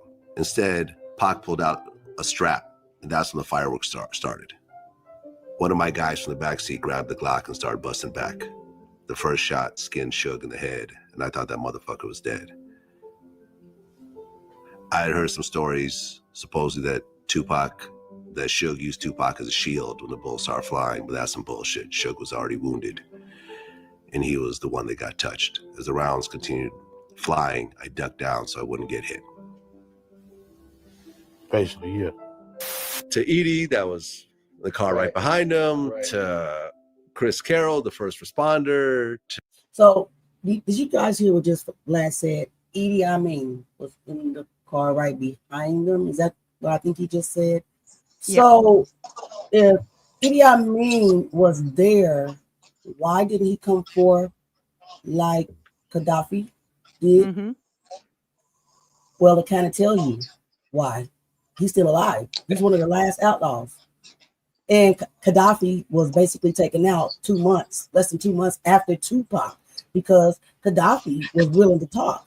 Gaddafi was about to tell the police who the shooter was, so they took him out.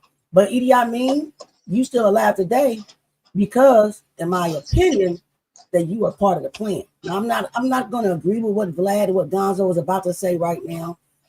Actually, what Gonzoe was about to say shocked me when he agreed with Vlad, because we all know it's deeper than the surface of what they tried to show us, that Tupac Shakur's death was related to the fight inside the casino. No, we all know that it was deeper than that. Yep. So let's get back to it. Yeah. Crazy work, guys. To everyone else. And essentially, the story is the story. I mean, people like to say that it was a government conspiracy. People like to say that Suge set him up. I said everything. All that shit ran through my mind, and I believed it all at one time. Yeah. Like, no, the government had to do this. No, fuck that. Suge did it. I know it. Everything was possible at one time, but it's exactly what you said. Yeah, in 2021, I mean, really, if you watch the Keefe D interview, what he says is consistent with every other interview that I've done. People that don't know him, don't like him, you know what I'm saying, are still telling the exact same story from other sides. Right.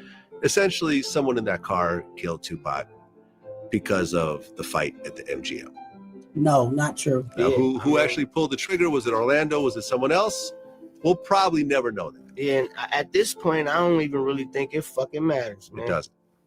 I don't even really think that shit even matters. It matters that happened in history, and we gotta be, know that we're living this shit. But 40 years from now, that event is something that it changed the course of history. Definitely. Not only did it change the course of history, it changed the course of hip hop. Period. And it's always gonna matter to me. It does matter. It does matter who gave the orders. It does matter. And I don't believe it was. There's nothing in my mind about that not made sense. Like, for instance, what was his name? I forgot his name. You know, the kid that they got in a fight with. This gang banger. For some reason, I'm drawing a blank, but you guys know what I'm talking about. Standing alone. Yeah, Orlando Anderson. Alone. He a gang banger. You alone in the casino or off to in the corner, and your boys is way on the other side in the cafeteria. Gang bangers don't hang by themselves. And then somebody come whisper in Pac ear, hey, yo, that dude, you know, that dude that snatched the Death Row necklace, he over there by himself. First of all, gangbangers don't hang alone. And you're in a public place. And what the hell are you doing at the fight? And how did you afford it? Yeah. You afford it. You from LA and you way in Nevada at the night at the Mike Tyson fight. All of it was set. So I disagree with you, Gonzo, on that. And Vlad, you a colonizer. I don't even talk. Don't strike my channel now. Fair use, but we don't like you over here. Can I ask a question? Sure. I know because I got my channel over there, and I am one that goes in. Because I don't know if I'm missing something, but why are you not able to say how you feel about things when we listen to his channel? Because I did listen to him because I heard a racist, vile tongue. Well, and I listened to him for a couple minutes. I wanted to know why would he be allowed to say his opinions, ask his questions, and look for an answer? But you're over here on your channel. You have to be like tedious at how you answer. I'm like confused at that. That sounds like an unfair rule to me. Well, it is unfair because I come off on my channel. I don't use certain profane languages, but I kick their ass on my channel. Why? Because I got the right. Well, basically, I'm watching his content.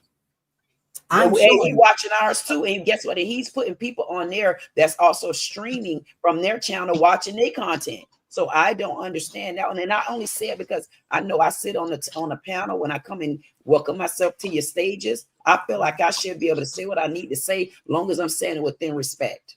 Yeah, I agree with you. I agree with you 100%. But these YouTube streets are nefarious, and it's not fair. It's not fair. Maybe that's where YouTube street should be changing over because it's not fair for one, but then the others can do it. Yep. I agree. Yep. Well, y'all got to come over to my channel because I kick their ass. And when I say kick their ass, I body slam their ass in figure fours, trigger fours, I elbow gut, I gut punch their ass, I put my heel on their ass, and I tell them don't let leather rise on your ass either. So I pardon my manners and my mannerisms. I'm only letting y'all know, and this is only Kool-Aid, and I mean it. But I would get your ass goddamn bad. They riding on Oprah's billions. Yeah. Right? They'll think they're on a long ride, and I feel like I'll be able to. I'm standing up against them because I'm telling you right now, I speak a dual language. When I'm ready to speak English with you, I will speak English. But when I need to use my Ebonics, I got the right to because this was naturally spoken from me. I wasn't taught Ebonics. This was through my lineage. This was through my damn roots, and that's why I'm running from governor in the state of Florida, just like I am at 6'2", Afro, and I wear heels, and I'm coming as I am. All right now. You know what I'm saying? We should be able to say what we got to say. We're not being rude. We're 50. Yeah. I wouldn't be fearful of my free channel. This channel could shut you down like that. Not if you're getting the word out to people. I think it's wrong. Maybe they're gonna shut me down, but they're gonna have to keep shutting because I'm not going for it. Go ahead. I apologize again. It's all right, Chad. It's all right. It's okay. But again, you do have to be mindful of the person when you're using their content. You just really do. It's just, I agree that it's unfair. And if I wasn't using Vlad's video, I probably would be giving them hell right now. But because I am, I'm back out for right now. But if I wasn't, I'll be doing the same thing you're doing. Well, I would welcome you to this if I might add auntie, because I might be an auntie too, but I don't call me auntie right now, please, people, because I'm 50 years old. Yeah, right. Don't if you want to call me something out the way, call me Lilith. But listen, hey, y'all know who that is. Listen, I would tell you this: when you want to get out of order just a little bit, I mean, and you are divinely led, and you can do that. You're more than welcome. Any of you more than welcome to come on my channel because I don't want to play with them like that. I get mad for real because they don't know the hell we've been through and going through, and we're trying to finally get out of it. So we want to get this out before we have to stand in front of their ass. So you come over to my channel so we can get it off our chest the right way. We'll protect your channel going forward. I promise. Oh yeah, I mean. It is what it is. The rules are the rules, and basically, my channel. I work too hard for. I got you. Yeah, to be taken. So I am going to be mindful of the rules, even though I don't agree with the rules, and I'm going to be mindful of if I'm using somebody's content because they would strike me just like that. Now I don't want to strike, because if I get a strike, my channel goes away, and then I won't be able to get the truth out there. So you got to be mindful sometimes. Very mindful. That's just my thought process. But I guys, agree with you. But we really appreciate you, Queen, for being here. Like I said, don't worry. You don't got to hold your tongue about nothing. If you want to cuss. I mean, I cuss too when I need to. So, yes, certain words I don't use. I use the 3 I do use. Man, I put them to work. I say, Lord, you gave me 3 of them, and I put they ask to work. If you could find it in the Bible, I put it to work. It depends on if I'm in Revelations, if I'm in Psalms. It just depends on where I'm at in the Bible. It's how I use those words. But go ahead, girl. I apologize again for taking over, Lord. It's okay. Next time we'll mute your mic up under your name too. It'll be 2 of us on the panel. Mute our mics. It's all good. It's these 50-year-olds. You got to watch them. We just nefarious sometimes, aren't we? They got a lot to say. It's all right. Say what you got to say. When you get this age, you don't really old. Come on with this age. Come on. Don't pull that card on me. Nick, you're still in your 50s, so you're good. Okay? I'm sliding. I'm nearly 55. Come on now. Nick, you're going to be 55 in January? Sure am. Yep. Oh, Nick, we definitely need to talk. 55 on the board for me. My angel number across the board is 55. And I'm I'm on the 5th, so it's my time. And you in the 25th year. Yeah. I'll be 5. It'll be 3. Yep, it'll be 5. Y'all know I don't know nothing about what y'all talking about. I don't. You better get in on it because Nick know what Nick could tell where I'm headed at with this. Yes, Nick, that's another confirmation. So I was boxed right in. 555. I mean, JD, I was boxed right in. We can't say nothing. You can talk.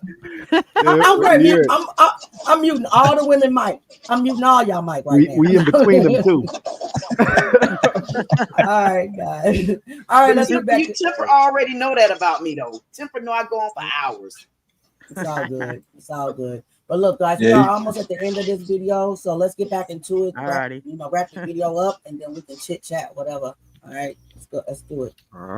Still considered. I mean, I would say most hip hop fans will say he's the greatest rapper of all time.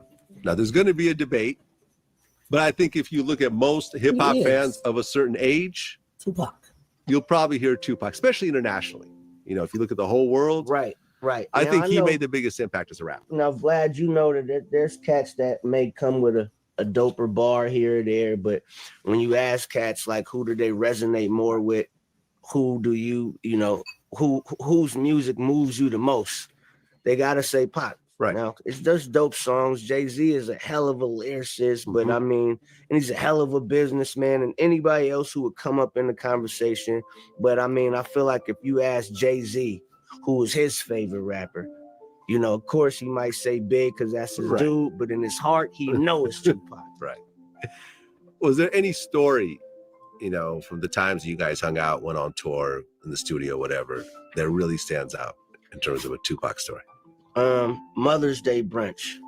Mother's Day, we wasn't on tour, but it was a Mother's Day that Pac invited my whole family to, I think it was a hotel in Beverly Hills. I know it was in Beverly Hills, but long story short, he just laid it all out for my aunties. My grandmother was still alive, so it meant a lot. And that day has been played over and over and over and over and over. I didn't really know that was going to be a part of history. I just knew, like, damn, this dude is doing some shit that's thoughtful.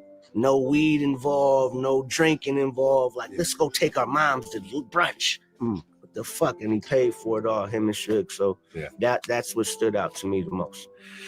Yeah, I mean, Pac, he has two sides. Obviously, he had the misogynistic side, but I think he loved women more than almost anybody. Down to his mom, his sister, the women in his life. I would agree. I ain't never heard Pac disrespect a woman in her face. call no bitch or belittle no woman. Like, I can't think back in one time that he wasn't overly generous or a gentleman. Well, in fact, I'd heard a story. I don't remember who it was, but early on, when Pac was... Of course, we can't watch the video here, so if you want to watch it, please go watch it over there on Blabs. Fresh out of prison after Suge Knight posted his bail, Pac was recording his masterpiece, All Eyes on Me, and his energy was magnetic.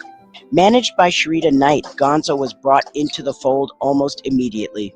He met Tupac through Corrupt at a studio session, and the two hit it off instantly, forming a powerful bond.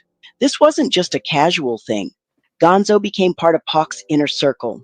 They toured together, with Kausion opening on a tour that was supposed to feature Dr. Dre and Snoop before legal troubles put Pac in the headlining spot instead. They recorded several tracks together like Die and This Life I Lead. Tupac saw a kindred spirit in Gonzoe and decided to bring him into his militant ride or die collective, the Outlaws. He personally gave Gonzoe a new name, Young Ritzy Outlaw, a sign of his new status. On the intro to his own 1998 debut, If I Live and Nothing Happens, fellow outlaw EDI Mean formally introduced Gonzoe as the newest member of the group. For a moment, Gonzoe was at the absolute epicenter of hip-hop. He had the respect of a living legend, a spot in the most talked about crew in the world, and a future that looked limitless. On September 7th, 1996, the hip-hop world stopped turning. Tupac Shakur was shot in Las Vegas and died 6 days later. In the aftermath, the Death Row empire, which was already built on shaky ground, started to crumble. Suge Knight was soon heading to prison, and the artists who defined the label began to scatter. For Gonzoe, the dream was over. He left Death Row, a label that had lost its leader and its direction. His relationship with the remaining outlaws also fell apart. Without Tupac holding everything together, internal conflicts boiled over. Gonzoe would later admit to a falling out with the group that led to a physical fight with Outlaws member Napoleon at a Yuck Mouth video shoot. Although they would all reconcile years later, the damage was done. White round the motherfucking mouth. His time as an official outlaw was incredibly brief, really only lasting a few months before disputes tore them apart. The group Kausion had also officially broken up after Tupac's death, citing conflicts of interest. In the chaotic shuffle that followed, Gonzoe, once a chosen protege and a sworn-in outlaw, found himself on the outside looking in. He had become a forgotten soldier. But despite all the setbacks, Gonzoe never stopped working. He was a survivor. He released his solo debut album, If I Live and Nothing Happens, in 1998 on Mercury Records, but the label wasn't about to pay the crazy fees to clear the star-studded tracks he'd recorded with Tupac and the Dog Pound, so those legendary collaborations stayed locked in the vault. He proved his resilience by co-founding a new supergroup called The Regime with West Coast veteran Yuckmouth, Tech Nine, and others. He kept releasing solo albums and mixtapes, staying active in the underground scene and collaborating with tons of West Coast artists. He was still respected, still known for his talent, but that mainstream spotlight that seemed destined for him had moved on. He became a voice from a bygone era, hustling to keep his career alive in an industry that had completely changed. Later in his life, Gonzoe tried to channel his experiences into a new mission. He became a vocal advocate for ending street violence. Alongside comedian Bosco 100 and with backing from Snoop Dogg, he co-founded Gloves Up, Guns Down, a celebrity boxing organization. The whole point was to give people a way to settle beefs in the ring instead of on the streets, a powerful mission for someone who had seen so much violence in his own life. And impacts everybody that person loves, right? And so the gun problem is really a grief problem in our community. And many of these kids, because they've seen family members, loved ones go through gun violence, they're grieving. And if you don't know what to do with your grieving, you're going to do the best thing you know how to do.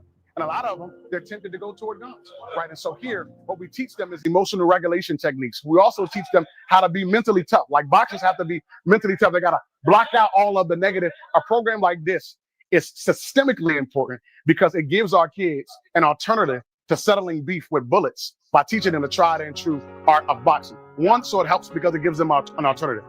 Number two, it helps because it gives them confidence.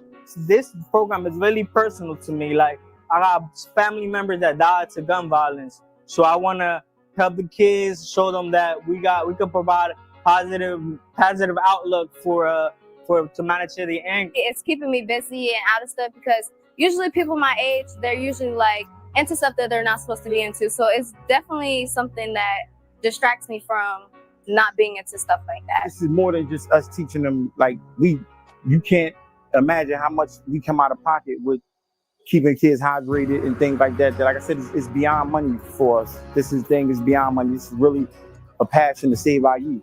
It just helped build that brotherhood. That's how we carry it here. Like the girls who come here, they are sisters, the guys and the brothers, and we just, we carry like that. I think that's one of the main things that help as far as like with violence and giving kids and giving people, even some adults, giving us that sense of ownership, to having something, to being a part of something, and like a family. I mean, it feels awesome. I feel great because, like, I'm not too old, but some of the kids look at me like, Coach Vic, Mr. Vic. I'm like, oh man, like that feels like awesome to me. Like, I'm a coach now. Like, not too long ago, I was calling other people coaches. You know what I mean? So it's like, it means the world to me, for real. You know what I find interesting, guys? Hold up. I find it very, very interesting that as soon as a rapper wants to change something with the community, they end up unalived. Why? You see how he wanted to do to something positive, gloves up, guns down, and all of a sudden he taken out a couple of months later. What? I'll tell you why. Because this life that we live here on Earth is hell. We are in hell now. Yep. That's it. She summed it up just like that. And that's what we got to understand, that we are in hell. But here's the difference: when you come out of hell, with help from the other side, is what people got to understand, because everybody always say hell has no mercy. But hell don't have mercy. But I know one thing: hell is controlled by somebody. And if hell is controlled by somebody, heaven is controlled by somebody too. So just because hell have no mercy, that don't mean your father don't. Your father will forgive you and bring you out of hell. You just got to understand what coming out of hell mean. Coming out of hell, to me, when I think about it, what we're talking about now, it would mean like back then. We had a lot of our rappers that were unalive. They were deceased. They're taken off our earth for whatever reason. We would never know. But when we come out of hell, we're on the other side now, to where we can see what's on the other side. So when something happens to one of our rappers today, we got a different type of technology to fight against. We don't have to just be on the ground. See, back then, we were on the ground fighting and rioting. Now, in order for us to stop it going forward, we got to now start rallying to places up here, because more people are focused in the air than they are on the ground. So we just have to find a way to start connecting our channels and getting the word out. That's how we can stop it from our new modern day. Back then, we couldn't do it. But a solution is if we start talking about it, and not just one channel. If we're all together, we all need to wrap around the channel and add our comments just to blow it up in the air and support. Support. That's how we stop it in these days. We have to figure out what 2025 is telling us to stop. But what's stopping it? What do we do as a solution? That's what the solution is right now. I apologize again. Damn, I'm so tired of apologizing.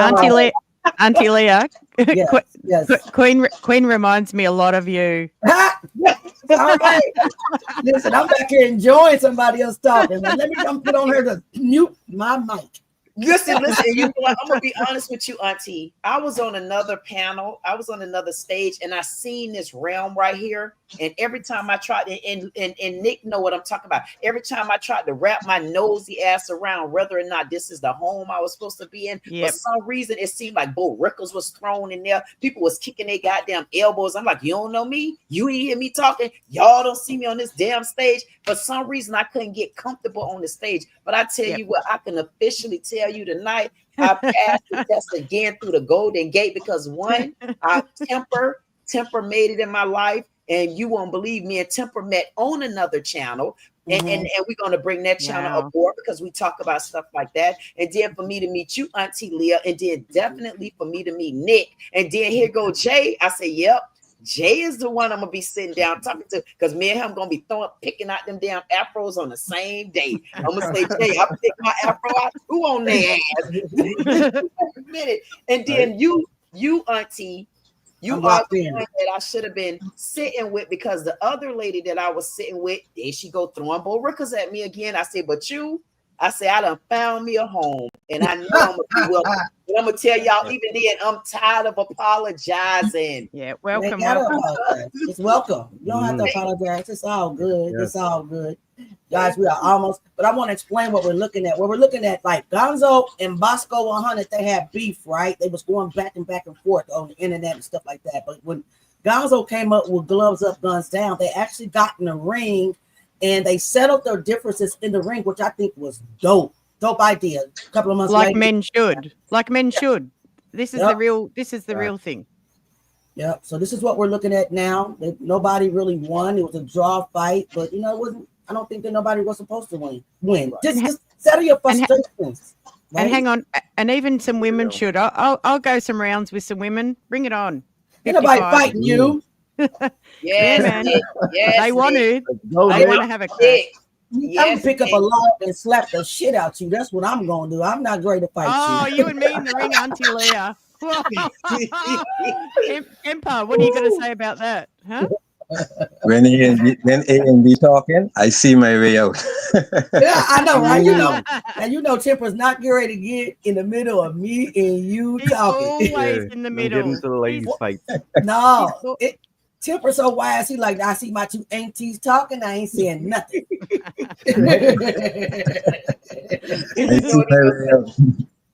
Wise man. I like that. Thank y'all. All right, guys. Welcoming me. Oh, you're welcome. Jag country, Jag nation all day long. I don't care what you hear on the outside. That's how we are on the inside, period. We're not talking about no bullshit. We on something important, and we ignoring all the negative. It is what it is. Jag nation, Jag country all day, every day. Let's go.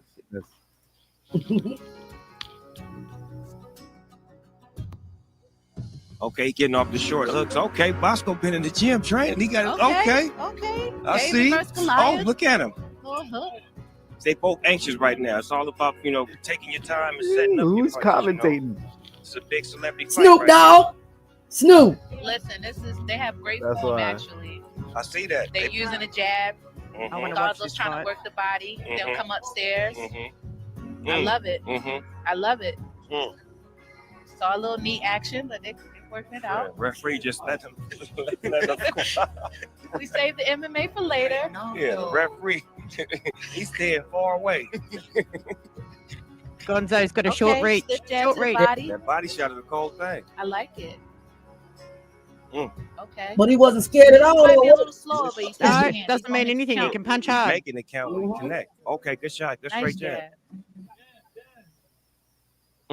Listen, that boxing time is way longer than a street fight. Well, Bosco's standing tall right now. He's standing in the corner, stand and deliver. That's called stand and deliver. Bring it up. You gotta break them up. I'll be like, time out. I have to puff my inhaler. Okay. Come on, Gonzoe, bring those body blows. Let's go. They're walking to the lake soon. Watch out. They both found their way with the jabs. Hand backing up. When they get to the 10-second mark, like they're doing real boxing. Now's the time to lay it on the body. That's what he's doing. Now he's on the rope. That's the end of round one. Okay. Where the bell at?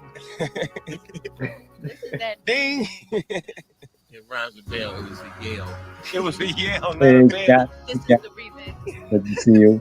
Margie, Yvonne. I gotta see how. Welcome to all the family. Like I said earlier, the charity Gloves Up, Guns Down is a great charity where you got brothers who have issues. Lord, there's my trouble child cat in the building. Gang activities they chose to get in the ring and Hey, make salute the it cat. a charitable situation that they can do and spread around the globe. We can take it to cities near you. Like the champ said, we want to bring it to Baltimore, we want to bring it to Oakland, we want to bring it all around the world so people can settle their issues in the ring and not have to have, no real deal, situation where you standing in court trying to fight for your life, but you're in the ring trying to fight to see another day. All right. Los Angeles.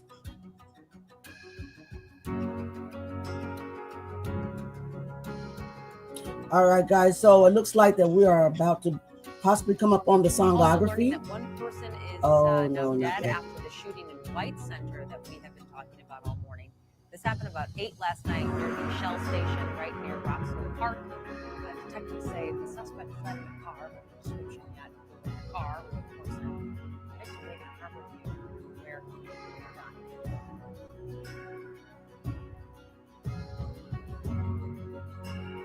Tragically, he couldn't escape the very thing he was fighting. On July 30th, 2021, while in Seattle, Washington, Ronald Gonzoe Moore was shot and killed. He was shot 3 times after an altercation at a bowling alley, managing to stumble to a nearby gas station before he collapsed. He was only 45 years old. His murder is a brutal, senseless end to a life that was defined by incredible highs and devastating lows. The man who survived the implosion of Death Row and was trying to promote peace was gunned down, his story cut short. Gonzoe's story is a perfect snapshot of the promise and the peril of the 90s West Coast scene. He had the talent, the drive, and the cosigns from 2 of the most important figures of the era, Icecube and Tupac Shakur. He stood on the biggest stages and was part of one of the most legendary crews in rap history. But his journey is also a cautionary tale about how fast fortunes can turn, how loyalty can break, and how easily a legacy can be buried by bigger names and tragic headlines. He wasn't just a footnote in Tupac's story or some forgotten artist from Cube's label. He was a gifted MC, a survivor of a brutal industry, and a man who, in the end, tried to use his platform for something good. His life reflects the raw, unfiltered, and often tragic reality of the world that created the music we now call classic. He was one of Death Row's forgotten soldiers, but his story and his voice deserve to be remembered. If you want to hear more untold stories from hip-hop history, make sure to like this video and subscribe to the channel. Thank you for walking with me through the life and legacy of Gonzoe. His story reminds us that behind every lyric, behind every beat is a human life. A son, a brother, a friend, and too often, a life cut short. As we celebrate his music and remember his message, let us also reflect on the cost. The cost of violence, the cost of silence, the cost of a culture losing so many voices before their time. To my audience, I thank you for listening, for remembering, and for honoring Gonzoe with me today. Because in the end, we cannot deny the truth. Hip-hop is a graveyard, but it is also a memorial. And through documentaries like this, through stories like Gonzoe, the fallen and I'm will not never talking about be how long I forgotten. live physically. A whole lot of us make a lot of money selling death and our reality, whatever you want to call it. And you want to be celebrated for years to come. But remember how fast motherfuckers forget the dead. You want to be remembered? Bring value to people's lives. I've made a few hit records, yeah, but the DMs I get for the value that I bring to people's lives will supersede everything. Bring value. Wake your game up. When you think of Gonzoe, bro, I don't want you to think of another dead rapper. So this is Bob. Bob is he was Gonzoe's manager for many years. I did invite Bob to the show via email. I did not hear from him back from him yet. Maybe he will respond, maybe he won't. I will continue to try to get live interviews, and I believe that one day God will open up that door. My faith, my channel is actually being grown by faith, so it will happen. But let's just take a look at what he says about who Gonzoe really was. Okay. I want you to think of a phenomenal rapper, a very talented person, a really smart individual, a father, and a guy who really had gotten his life together and was doing big things. I don't want Gonzoe to be a footnote in history. Oh, he was Pac's friend. All of Pac's friends are getting killed. Well, Pac ran with a bunch of people who've gotten killed, but Pac also had a lot of friends who aren't killed. You know, Assassin's not dead. Mopreme Shakur is not dead. There's a whole lot of people. EDI is not dead. There's a whole lot of people that ran with Tupac that are not dead. In this game, especially in the gangster rap genre, people die. And unfortunately, in the inner cities, people die. And unfortunately, black men in America die due to violence. I'm praying that all of his fans and his family and everybody can get through this together. Please remember Gonzoe as the good person he was. He was a really good person. He really was. And I'm always going to remember that. Gonzoe was one of the funniest people you've ever met, and the brother could rap his ass off. You don't want it with Gons. You don't want it with Gons. He's got about 15 solo projects, lots of mixtapes. I was fortunate enough to produce many of his tracks. Huge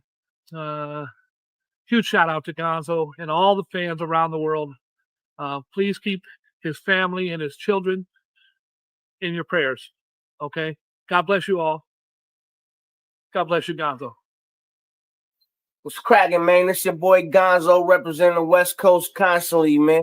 I'm back in the NY. Got a couple shows on the East Coast over here. Fuck with my man DJ Pimp, man. I want to give a shout out to my nigga, man. AP9, man. Hold your head up. We holding you down out here, man.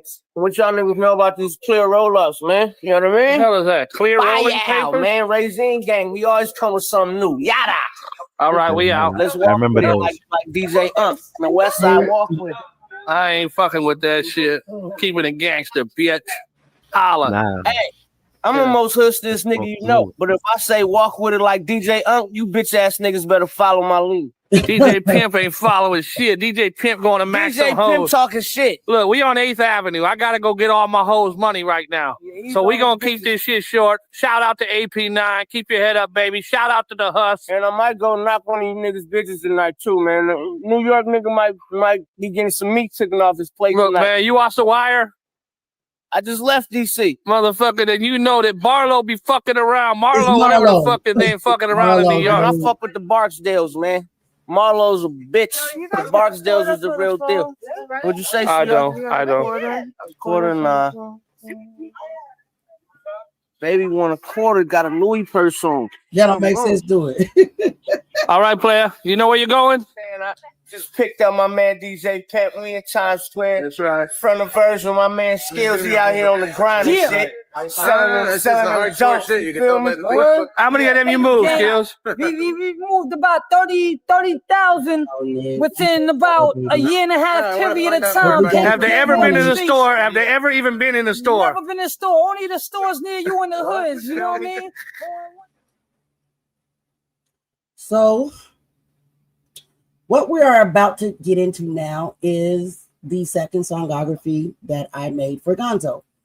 If you guys do not know what a songography is, to all my new people that have joined my channel who are visiting us for the first time today, a songography is something that I made up. It is a mini biography in song form. Yes, I write the lyrics, but no, I do not produce the music. The music is AI. The words, yes. The music, no. Can I play the piano? Yes. Can I sing? Yes and no. I can sing, but I can't sing like Jaguar, right? I can sing more like Jaguar. I'm wrong, okay? Because I cannot hold when it comes to her. You probably won't think I can sing, but I was a minister of music for like 20 years at the church I used to go to. So yes, I am musically inclined. So Auntie Leah, stop beating you. Don't do that.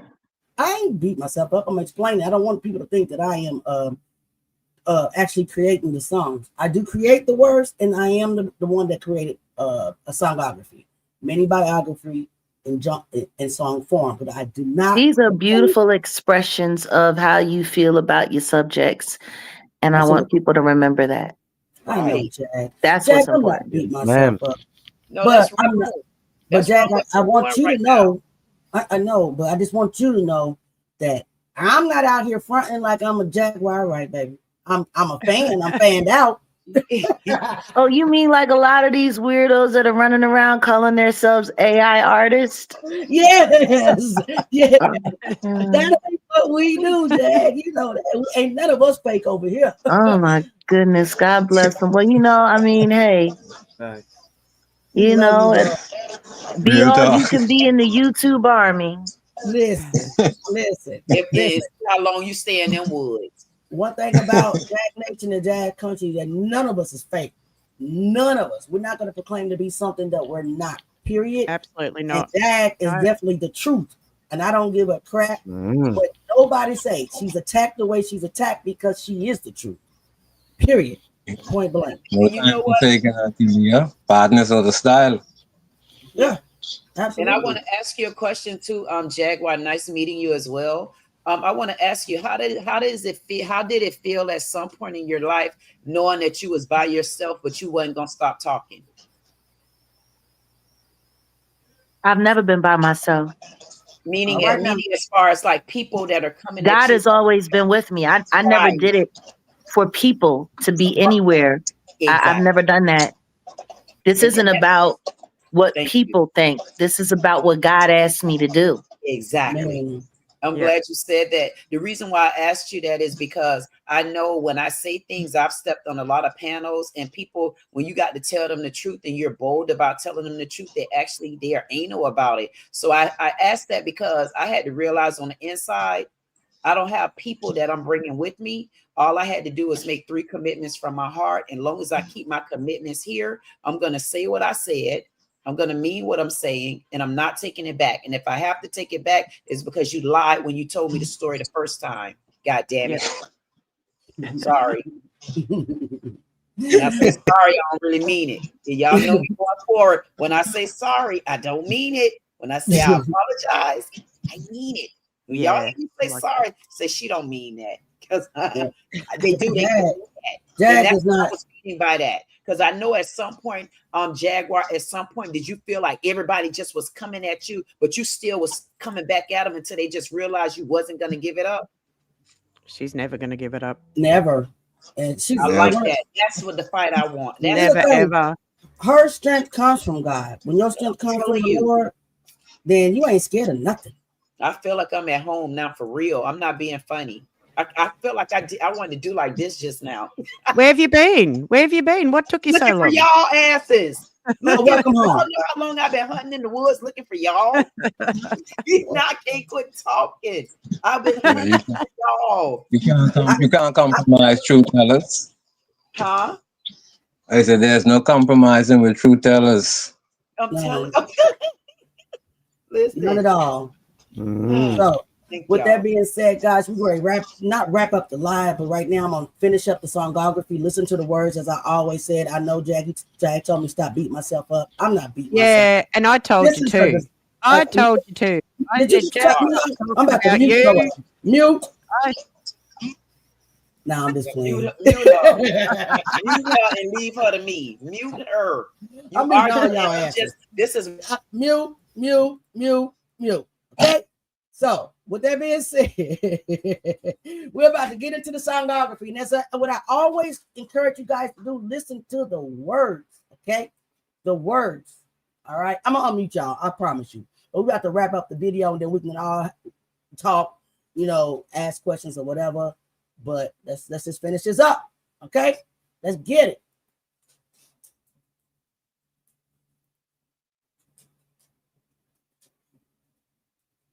West Coast Soldier. Whoa, whoa, whoa. Legends never die. West Coast Soldier, born in the flames. South Central streets where you earn your name. From Dorsey High to the city blocks. Dreams in his notebook, rhymes in his thoughts. Legends never die, they just ride in the beat. Gonzoe forever, his story repeats. Legends never die. Yeah. Young Ronald Moore, raised in the West. Hard nights, hard lessons, put his will to the test. Mama's prayers heavy, but the streets still call. He learned quick, stand strong, never crawl. At Dorsey High, pen sharp in his hand, writing visions of the struggle, blueprint to a plan. Selling K.O., brothers with a dream. Kausion formed strong, a hungry young team. 5 deep at first, but 3 stood tall. Spitting real life stories, not fiction at all. Talent shows lit, the hood gave love, word reached icecube.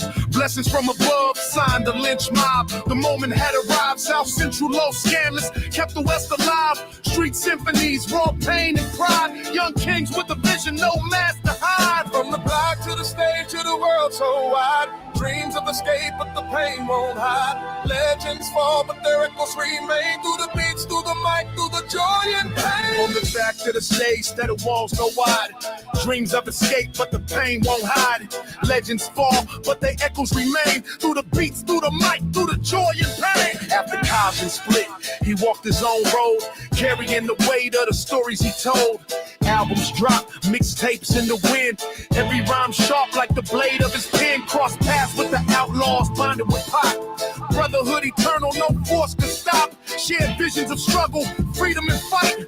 Rebels of the West spitting truth every night. The fame don't erase the pain in your chest. The trials, the battles, the tests of the West. Life moved fast, friends failed, time froze. Yet Gonzoe kept pushing, kept standing close. Even when the world tried to dim his flame, he rose from the ashes, he carved his name. Every verse a prayer, every song a creed. For the kids in the struggle, planting hip-hop seeds. West Coast soldier never fade away. Your truth in the music, here to stay. Hip-hop's graveyard, but the legends breathe. Gonzoe's name, and forever we believe. West Coast soldier never fade away. Your truth in the music, here to stay. Hip-hop's graveyard, but the legends breathe. Gonzoe's name, and forever we believe. Can you feel it? Yeah. We ride for Gonzoe. Can you hear it? West Coast forever, let the whole world know. From South Central blocks to worldwide respect, Gonzoe's journey left a lasting effect. Not just a rapper, but a soldier of truth. A guide for the lost, a voice for the youth. Though the body may fade, the spirit won't break. His rhymes are the rivers, his flow the lake. Pour one for a brother, let the world see. Hip-hop is a graveyard, but it bursts legacy. Legends never die, they just live in the sound. Through the speakers, through the streets, forever they're around. West Coast soldier, ride on in peace. Gonzoe the great, may your eyes never see.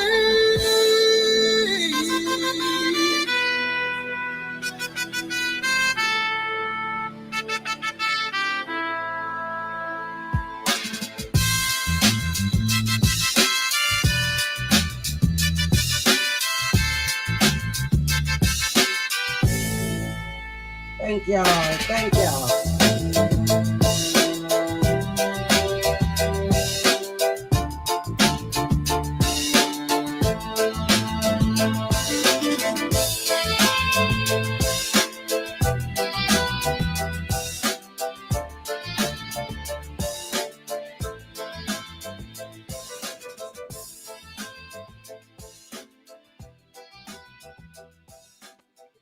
All right, out. All right, all right. Oh, we're out of purgatory. That was well done, Auntie. Well done. Thank you. Love And it, Demise, love it. shout out to my indie outro to my video. Shout out to Demise in the house. By the way, it's commercial time because I just want to show you guys why my channel looks the way it does. Well, I'm getting ready to show you why it looks the way it does. It's all because of Demise in the house. He made me a commercial like I asked him to.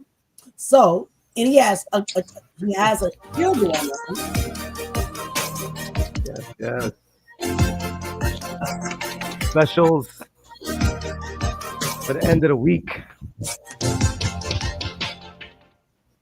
Play the other one, Auntie Leah. Play the full one. Will. Okay, hold on a second. My boss has spoken. My boss, you know. My boss, because she's older than me and thinks she runs my whole life. Nikki. And we're the same height, so we're on the level. Absolutely. Hey, y'all see that? Portfolio. Make it big. Audio by Nick. Demise on the beat, hey, wizard in the zone. Animations come alive when sitting on the throne. Go, Nick. You can't really read it though. It's kind of small. I can see it. Feed them chicken, spicy flicking, watch them rock it, watch them go. Hey. Color flips, he paints the world. I like watching on a big screen. Every click's a cinematic yo.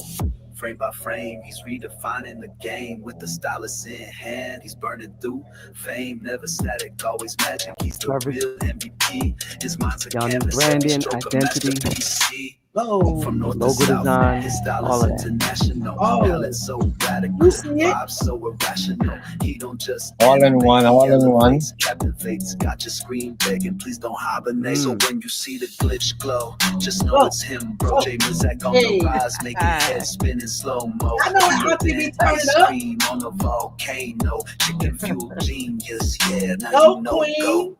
Go. Hey. Please like, share, and subscribe before you go. Go. Love it. Visual designs, animation. That's what I do on my channel. Yeah. Yes. That's what's Get up. it. Hey, get it. So,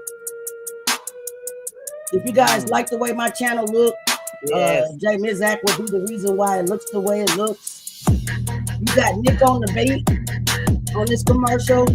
Yep. Beat is dope. Please subscribe to all affiliated channels. Thank you. You don't sell animation. You sell results.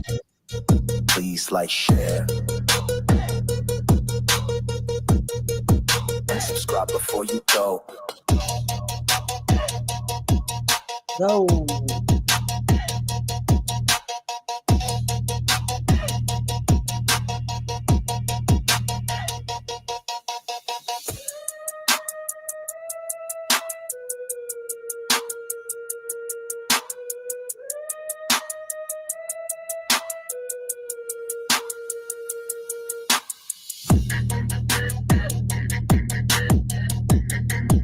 Oh, I do like a bit of bass.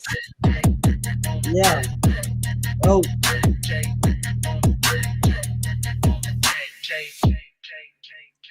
Perfect. Again. Yep. For your animations. Like that. Love it, G. Love that. Proper Again. thing. Yeah. And I'm so glad. I'm so glad I got 3 faces on the screen. Oh my God. You know how good that is? 333, man. You better start looking up your zodiac sign. That's my number. Yeah. I've been seeing 333 all my life. That's my number. gotta- I don't really know. you I know it's better an look it angel up. number. You better look it up associated with your sign. Look it up and it'll tell you what I'll you do it. I'll help her out. Don't you worry. Yes. Oh my God, here come Technique. I'm still bouncing the song. If Jag is still in the house, Jag, could you please come up and just give us some words of wisdom? You are, like I said, you are the backbone of this family. You are behind hip hop as a graveyard. Without your wisdom, we couldn't do this. We couldn't do this without you all set in the West. If you guys are still here, please come up and close us out. You know how your family backs you. You know how much we appreciate you. You know how much we think y'all dope. Well, I mean, honestly, we're just happy that all of you guys are growing the way that you're growing, that you're supporting each other the way that you're doing it, and that this community is becoming a real thing. You know, for years I've been, dealing with this construct, and don't get me wrong, it's nice to watch the troll farm die. It is. It really is.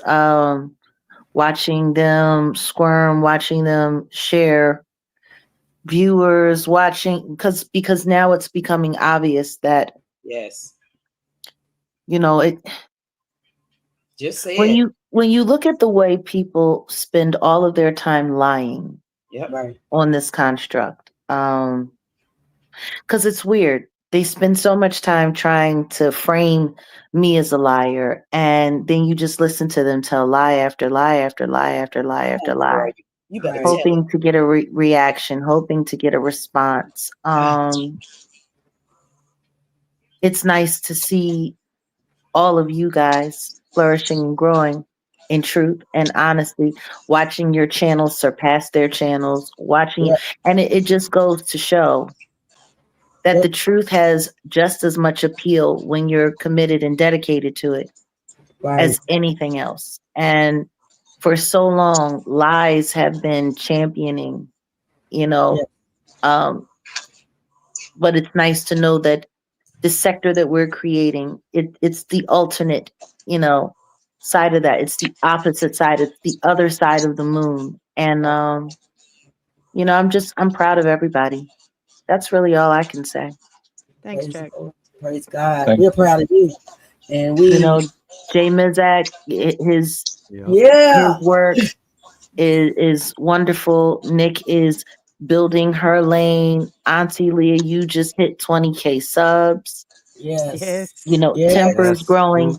And I hope that everybody is watching how supporting each other in honest content creating can be just as rewarding as anything else. You know, so many people have tethered onto me from a negative standpoint, looking to build their channels off of my name with negative engagement and negative, you know, so it's nice to see that failing and something real, you know, coming to fruition. And I'm glad you guys picked up, you know, this content idea that we created over a year ago. And, you know, we weren't exactly sure where we wanted to go with it. We knew it was something real, but to know that our community picked it up and turned it into something real and kept moving with it. It's, yeah, all we do is just sit back and say, hey, you know, salute. Wonderful, wonderful, wonderful job. And I hope you guys don't stop because this is so educational. Yeah. Yeah. And not only is the audience that watch, and salute to Replay Gang who comes through and makes it happen. Yeah. I see you guys learning a lot. Yes, we are. Absolutely. In all of this. And yeah, that was the whole point. That was the whole point of us doing this. We wanted people to learn about the joy and the tragedy of hip hop. We wanted people to see that, you know, for all we don't even know how much we lose, you know, every day. You know, we know the big names that come across the screen, but like you said, you would have never known anything about Gonzoe if you hadn't have gone down that path. And that was part of the reason why we wanted to even bring this to the construct as a viable content opportunity, because unfortunately we've lost so many. You're never going to run out of content with this. That's the sad part. That is the sad part. Yep. And we're celebrating their life. We're not celebrating, you know, how they went, but we're but that's the joy. Mm-hmm. You know, every last one of these artists, these unsung artists are not only getting eulogies, but they're getting awake and they're getting a repass and they're getting a lot of what they didn't get before. And now it's here, it's on this construct. And that's what this community has come together to do. And that's just what it is. That's beautiful. Yep, never forgotten. And we can sleep at night, Jag. The other ones, don't know how they sleep, but I don't either. I don't think they do. I don't think they do either. And you know what? I'm waiting for sleep deprivation to kick all the way in. Mm-hmm. But I think too, Jack, I think we got to understand this too. When do the devil get tired of raising hell though? Never.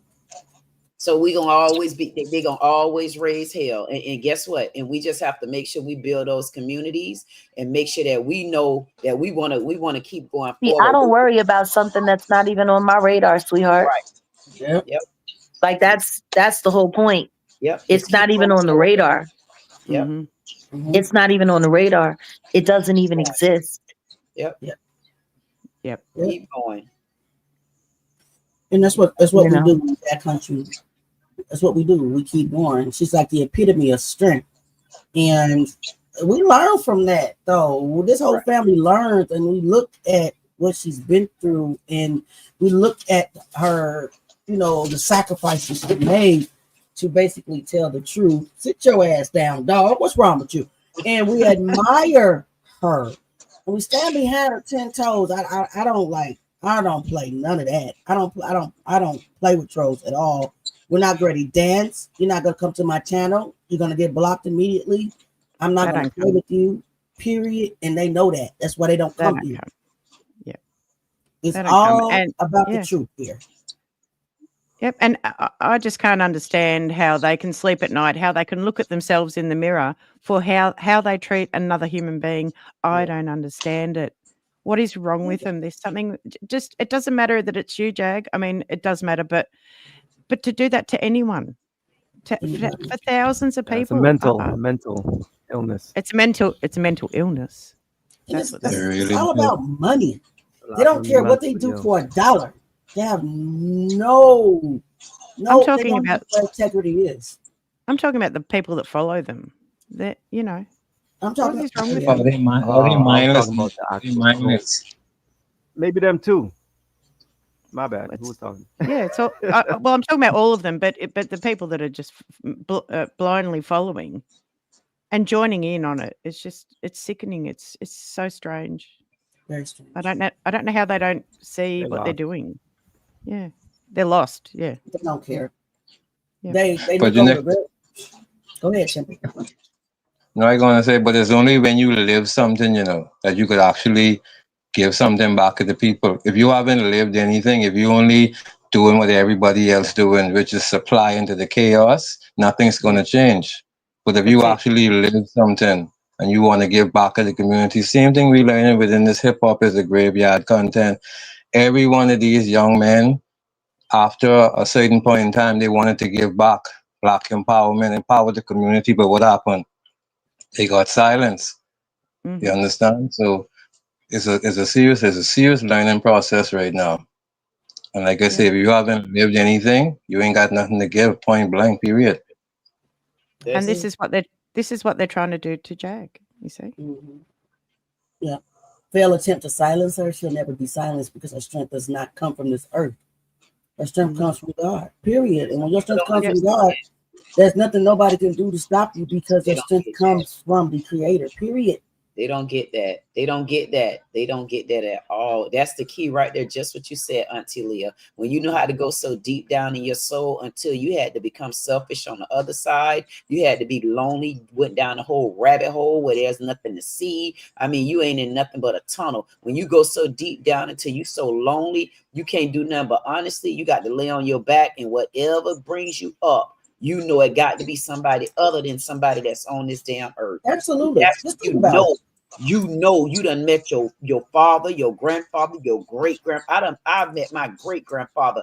I have I don't care. It's not about religion. It's about spirituality. When you got spirituality, that comes from the deep depth in the bottom of your heart. And when you know how to make soul commitments and contracts from the inside, that's when man cannot touch you. Because you're going to grow and grow and grow. And you're going to meet the people that you're supposed to be aligned with. You got to be aligned to know that you're on the right side. Then they cannot touch you. Amen. One thing I'm going to wrap it up because, it's getting late, 10, 11 p.m. One thing I would say that you can tell that Jaguar Wright's strength and her wisdom comes from above because from God, period. Because anybody that was doing this in the flesh would have gave up a long time ago. She's had so many people come against her that any person that was in the natural would have given up on this mission a long time ago. This is how I know it comes from God, because no matter what they throw at her, no matter what they do to her, no matter what they say, she ain't let up. And she not gonna ever let up. That's because her strength comes from God. And you can't mess with, you can't silence anybody who God told to do something. Because when he tell to do something, he's going to equip them to do it. Period. With that being said, I want to think. Go ahead, Nick. I was going to say, and if you think about it, even the ones that are no longer here in flesh and blood are still not silenced because their message is still getting through. It's still this is what we're doing. Yep. We're still pushing their message out. You know, we're Right. still. It's never going to go away. It's never going to go away, and unfortunately, death. Yep, and death is not the end. There you go. Yep. Yep, and unfortunately, just like what Jack Marathon said, right? continues. Yeah, just like she said, that the content will never run out because it is. It's nuts, but it's factual. It's truth, guys. Yeah, really ain't no different. So, with that being said, anybody else have any last words before we end this live? Next week, we're on Nipsey Hussle. And let me tell you something. Set's gone, but hopefully he's listening in the background. Jack has dropped off. I hope they're listening in the background. I cannot do Nipsey Hussle alone. This is a big one, you know, and it probably won't be just one segment when it comes to Nipsey, because in my eyes, Nipsey was another Tupac on the rise, and they silenced him. They silenced him because he was changing things. Why are you up here? Y'all meet Delilah. She wants to be in the camera so bad. There you go. Oh my God. I always wanted to meet a black cat. Like, really? I got 2 black cats. Oh man, I feel like that's an honor to see that, because you know it's always said in our community, a black cat when they walk across your car is bad luck. It's not. I know, and I said I've changed it. I threw it out. I got 3 cats, and I have 1 tabby and 2 black. And I swear to God, the black ones are the respectful ones. It's that damn tabby cat who's disrespectful. Chloe. But they say when you see a black cat, that's like an omen. That means you're either where you're supposed to be, or something good is about to happen. That's why I got my black now. Delilah. Delilah. And the other one is Binks. Now he won't jump up here. Binks is so respectful. He won't. Delilah, little disrespectful ass though. She always jumping up here. I gotta argue with her all day long. Like, get down, Delilah. Goodbye. But anyway. But guys, as always, I love each and every one of you. I appreciate each and every one of you guys. Please share the live. Please like the live. Tell your mama, your daddy, your aunties, cousin, sister, brother that we live with this thing every week. We are doing Nipsey Hussle the next time, and I'm praying that that I really need Set and Jack to head. I'll make the video. You know, I think I'm getting a little good at making videos. Yes, you are. You know, I know my entries be a little long, but I'll get that in mind. But the Holy Spirit's teaching me little about making videos like movies and putting all these little stock videos together. I think I'm getting better at that thing. So I am praying that Jack and Set, will come in with and head on Nipsey, because this is more this Nip's story needs this, right? Because Jack, y'all know she knows what I can't find. She knows what I can't find. Period. Yeah. A lot of things has been scrubbed, and a lot of things I can't find. But this woman knows the industry.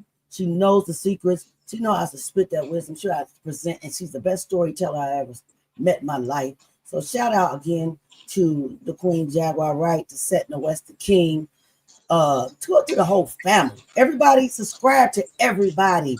Subscribe to Queen. Yes.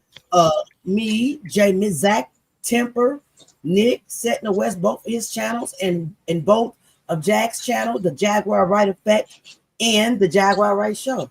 We love y'all. We'll be doing this again. It takes a long time for me to make videos, and plus I work a full-time job. Sure does. So and all of the phone calls to me, don't forget that time. And then Nick always interrupting me. Now this I love my Nick. I love you, Auntie Leah. I love all of you. You guys know that. When you guys, I definitely know when you're not here. That's why I'm reaching out to you. Like, where you at, Ms. At? Where you at, Temper?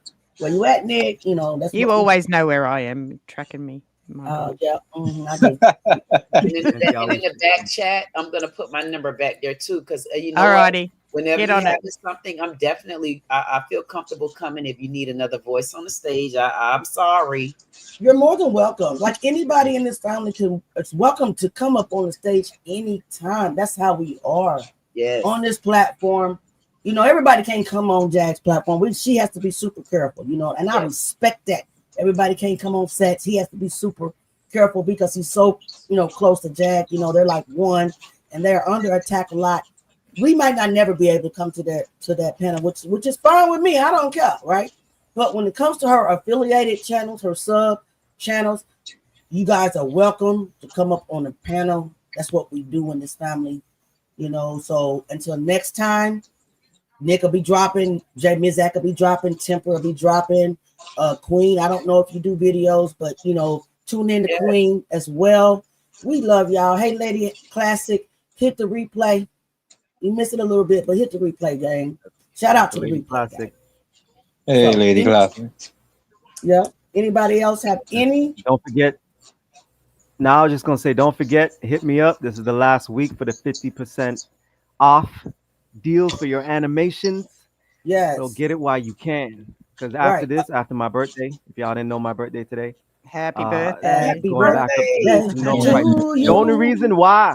Happy birthday. Y'all can thank Auntie Leah. Yes. Auntie Leah. Thank Auntie Leah. If it wasn't for her, this is her idea. And this is not my idea. Yeah. She's saying my prices, but you already know how it is. It's all good, baby. It's all good. Yeah. Hit him up. Hit him up. All right. So we love y'all again.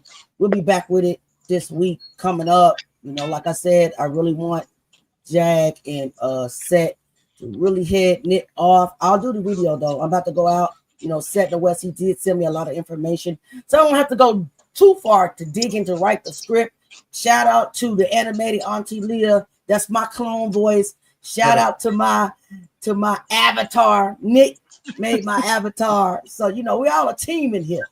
Shout out to all, you know, all of us. So I appreciate you guys. I think I need to make you one. Everybody in the chat, I appreciate you.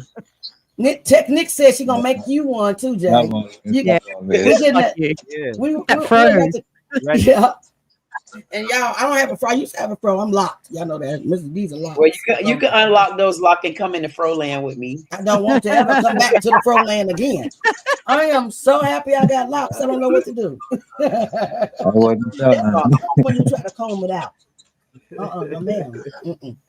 Anyway, guys, until we meet again, I'm pretty sure we'll be on live with Jag or Set or whoever's gonna go live, you know, during this week. But we're so far only live once a week. Again, we love y'all. Your notifications. Yeah, make sure y'all let me know too. I'll make sure I like and subscribe also because I want to make sure whenever y'all on, make sure you invite me over. I'll be there. Well, we can just make sure schedule. Mm-hmm. Yeah, just make sure that you pay attention to our pages and make sure your notifications, all notifications on, and you'll get. Put your number in the back. Okay. You better. All right, guys. She's gonna end it. Right, Kat.